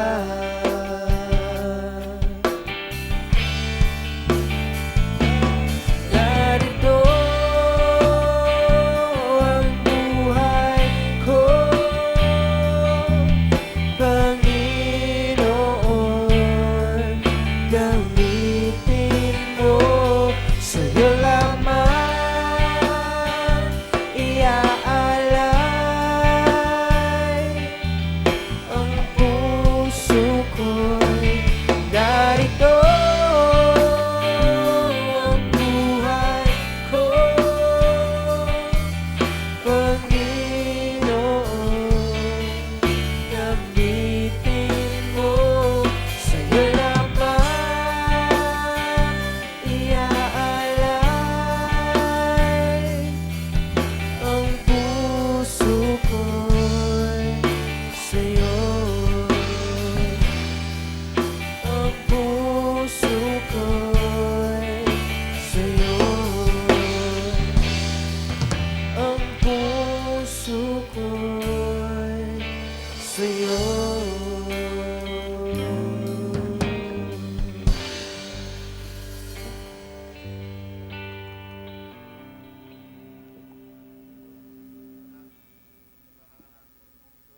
Lord, maraming salamat, O God, sa araw na ito na kami, O God, ay pinuspos mo na yung salita, O Lord, upang malaman namin, O God, at ikaw ang laging karelasyon namin sa araw-araw, Lord. Lord, ang relasyon, O God, ay maraming kaparanan na relasyon ng ginamit mo para sa amin, O Lord. Maraming salamat, O God, sa salita na ito.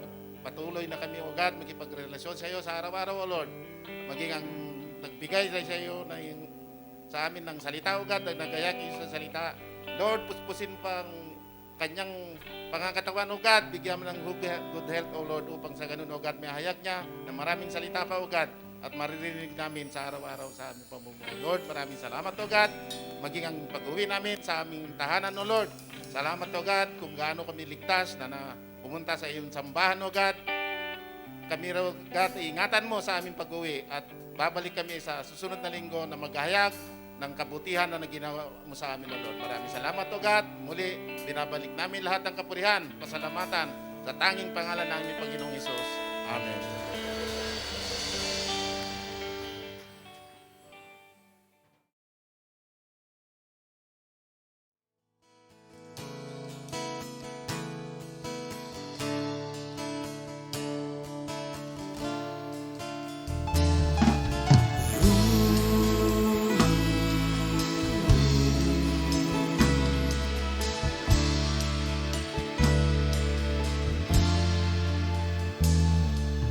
Ikaw ay aking paglilingkod.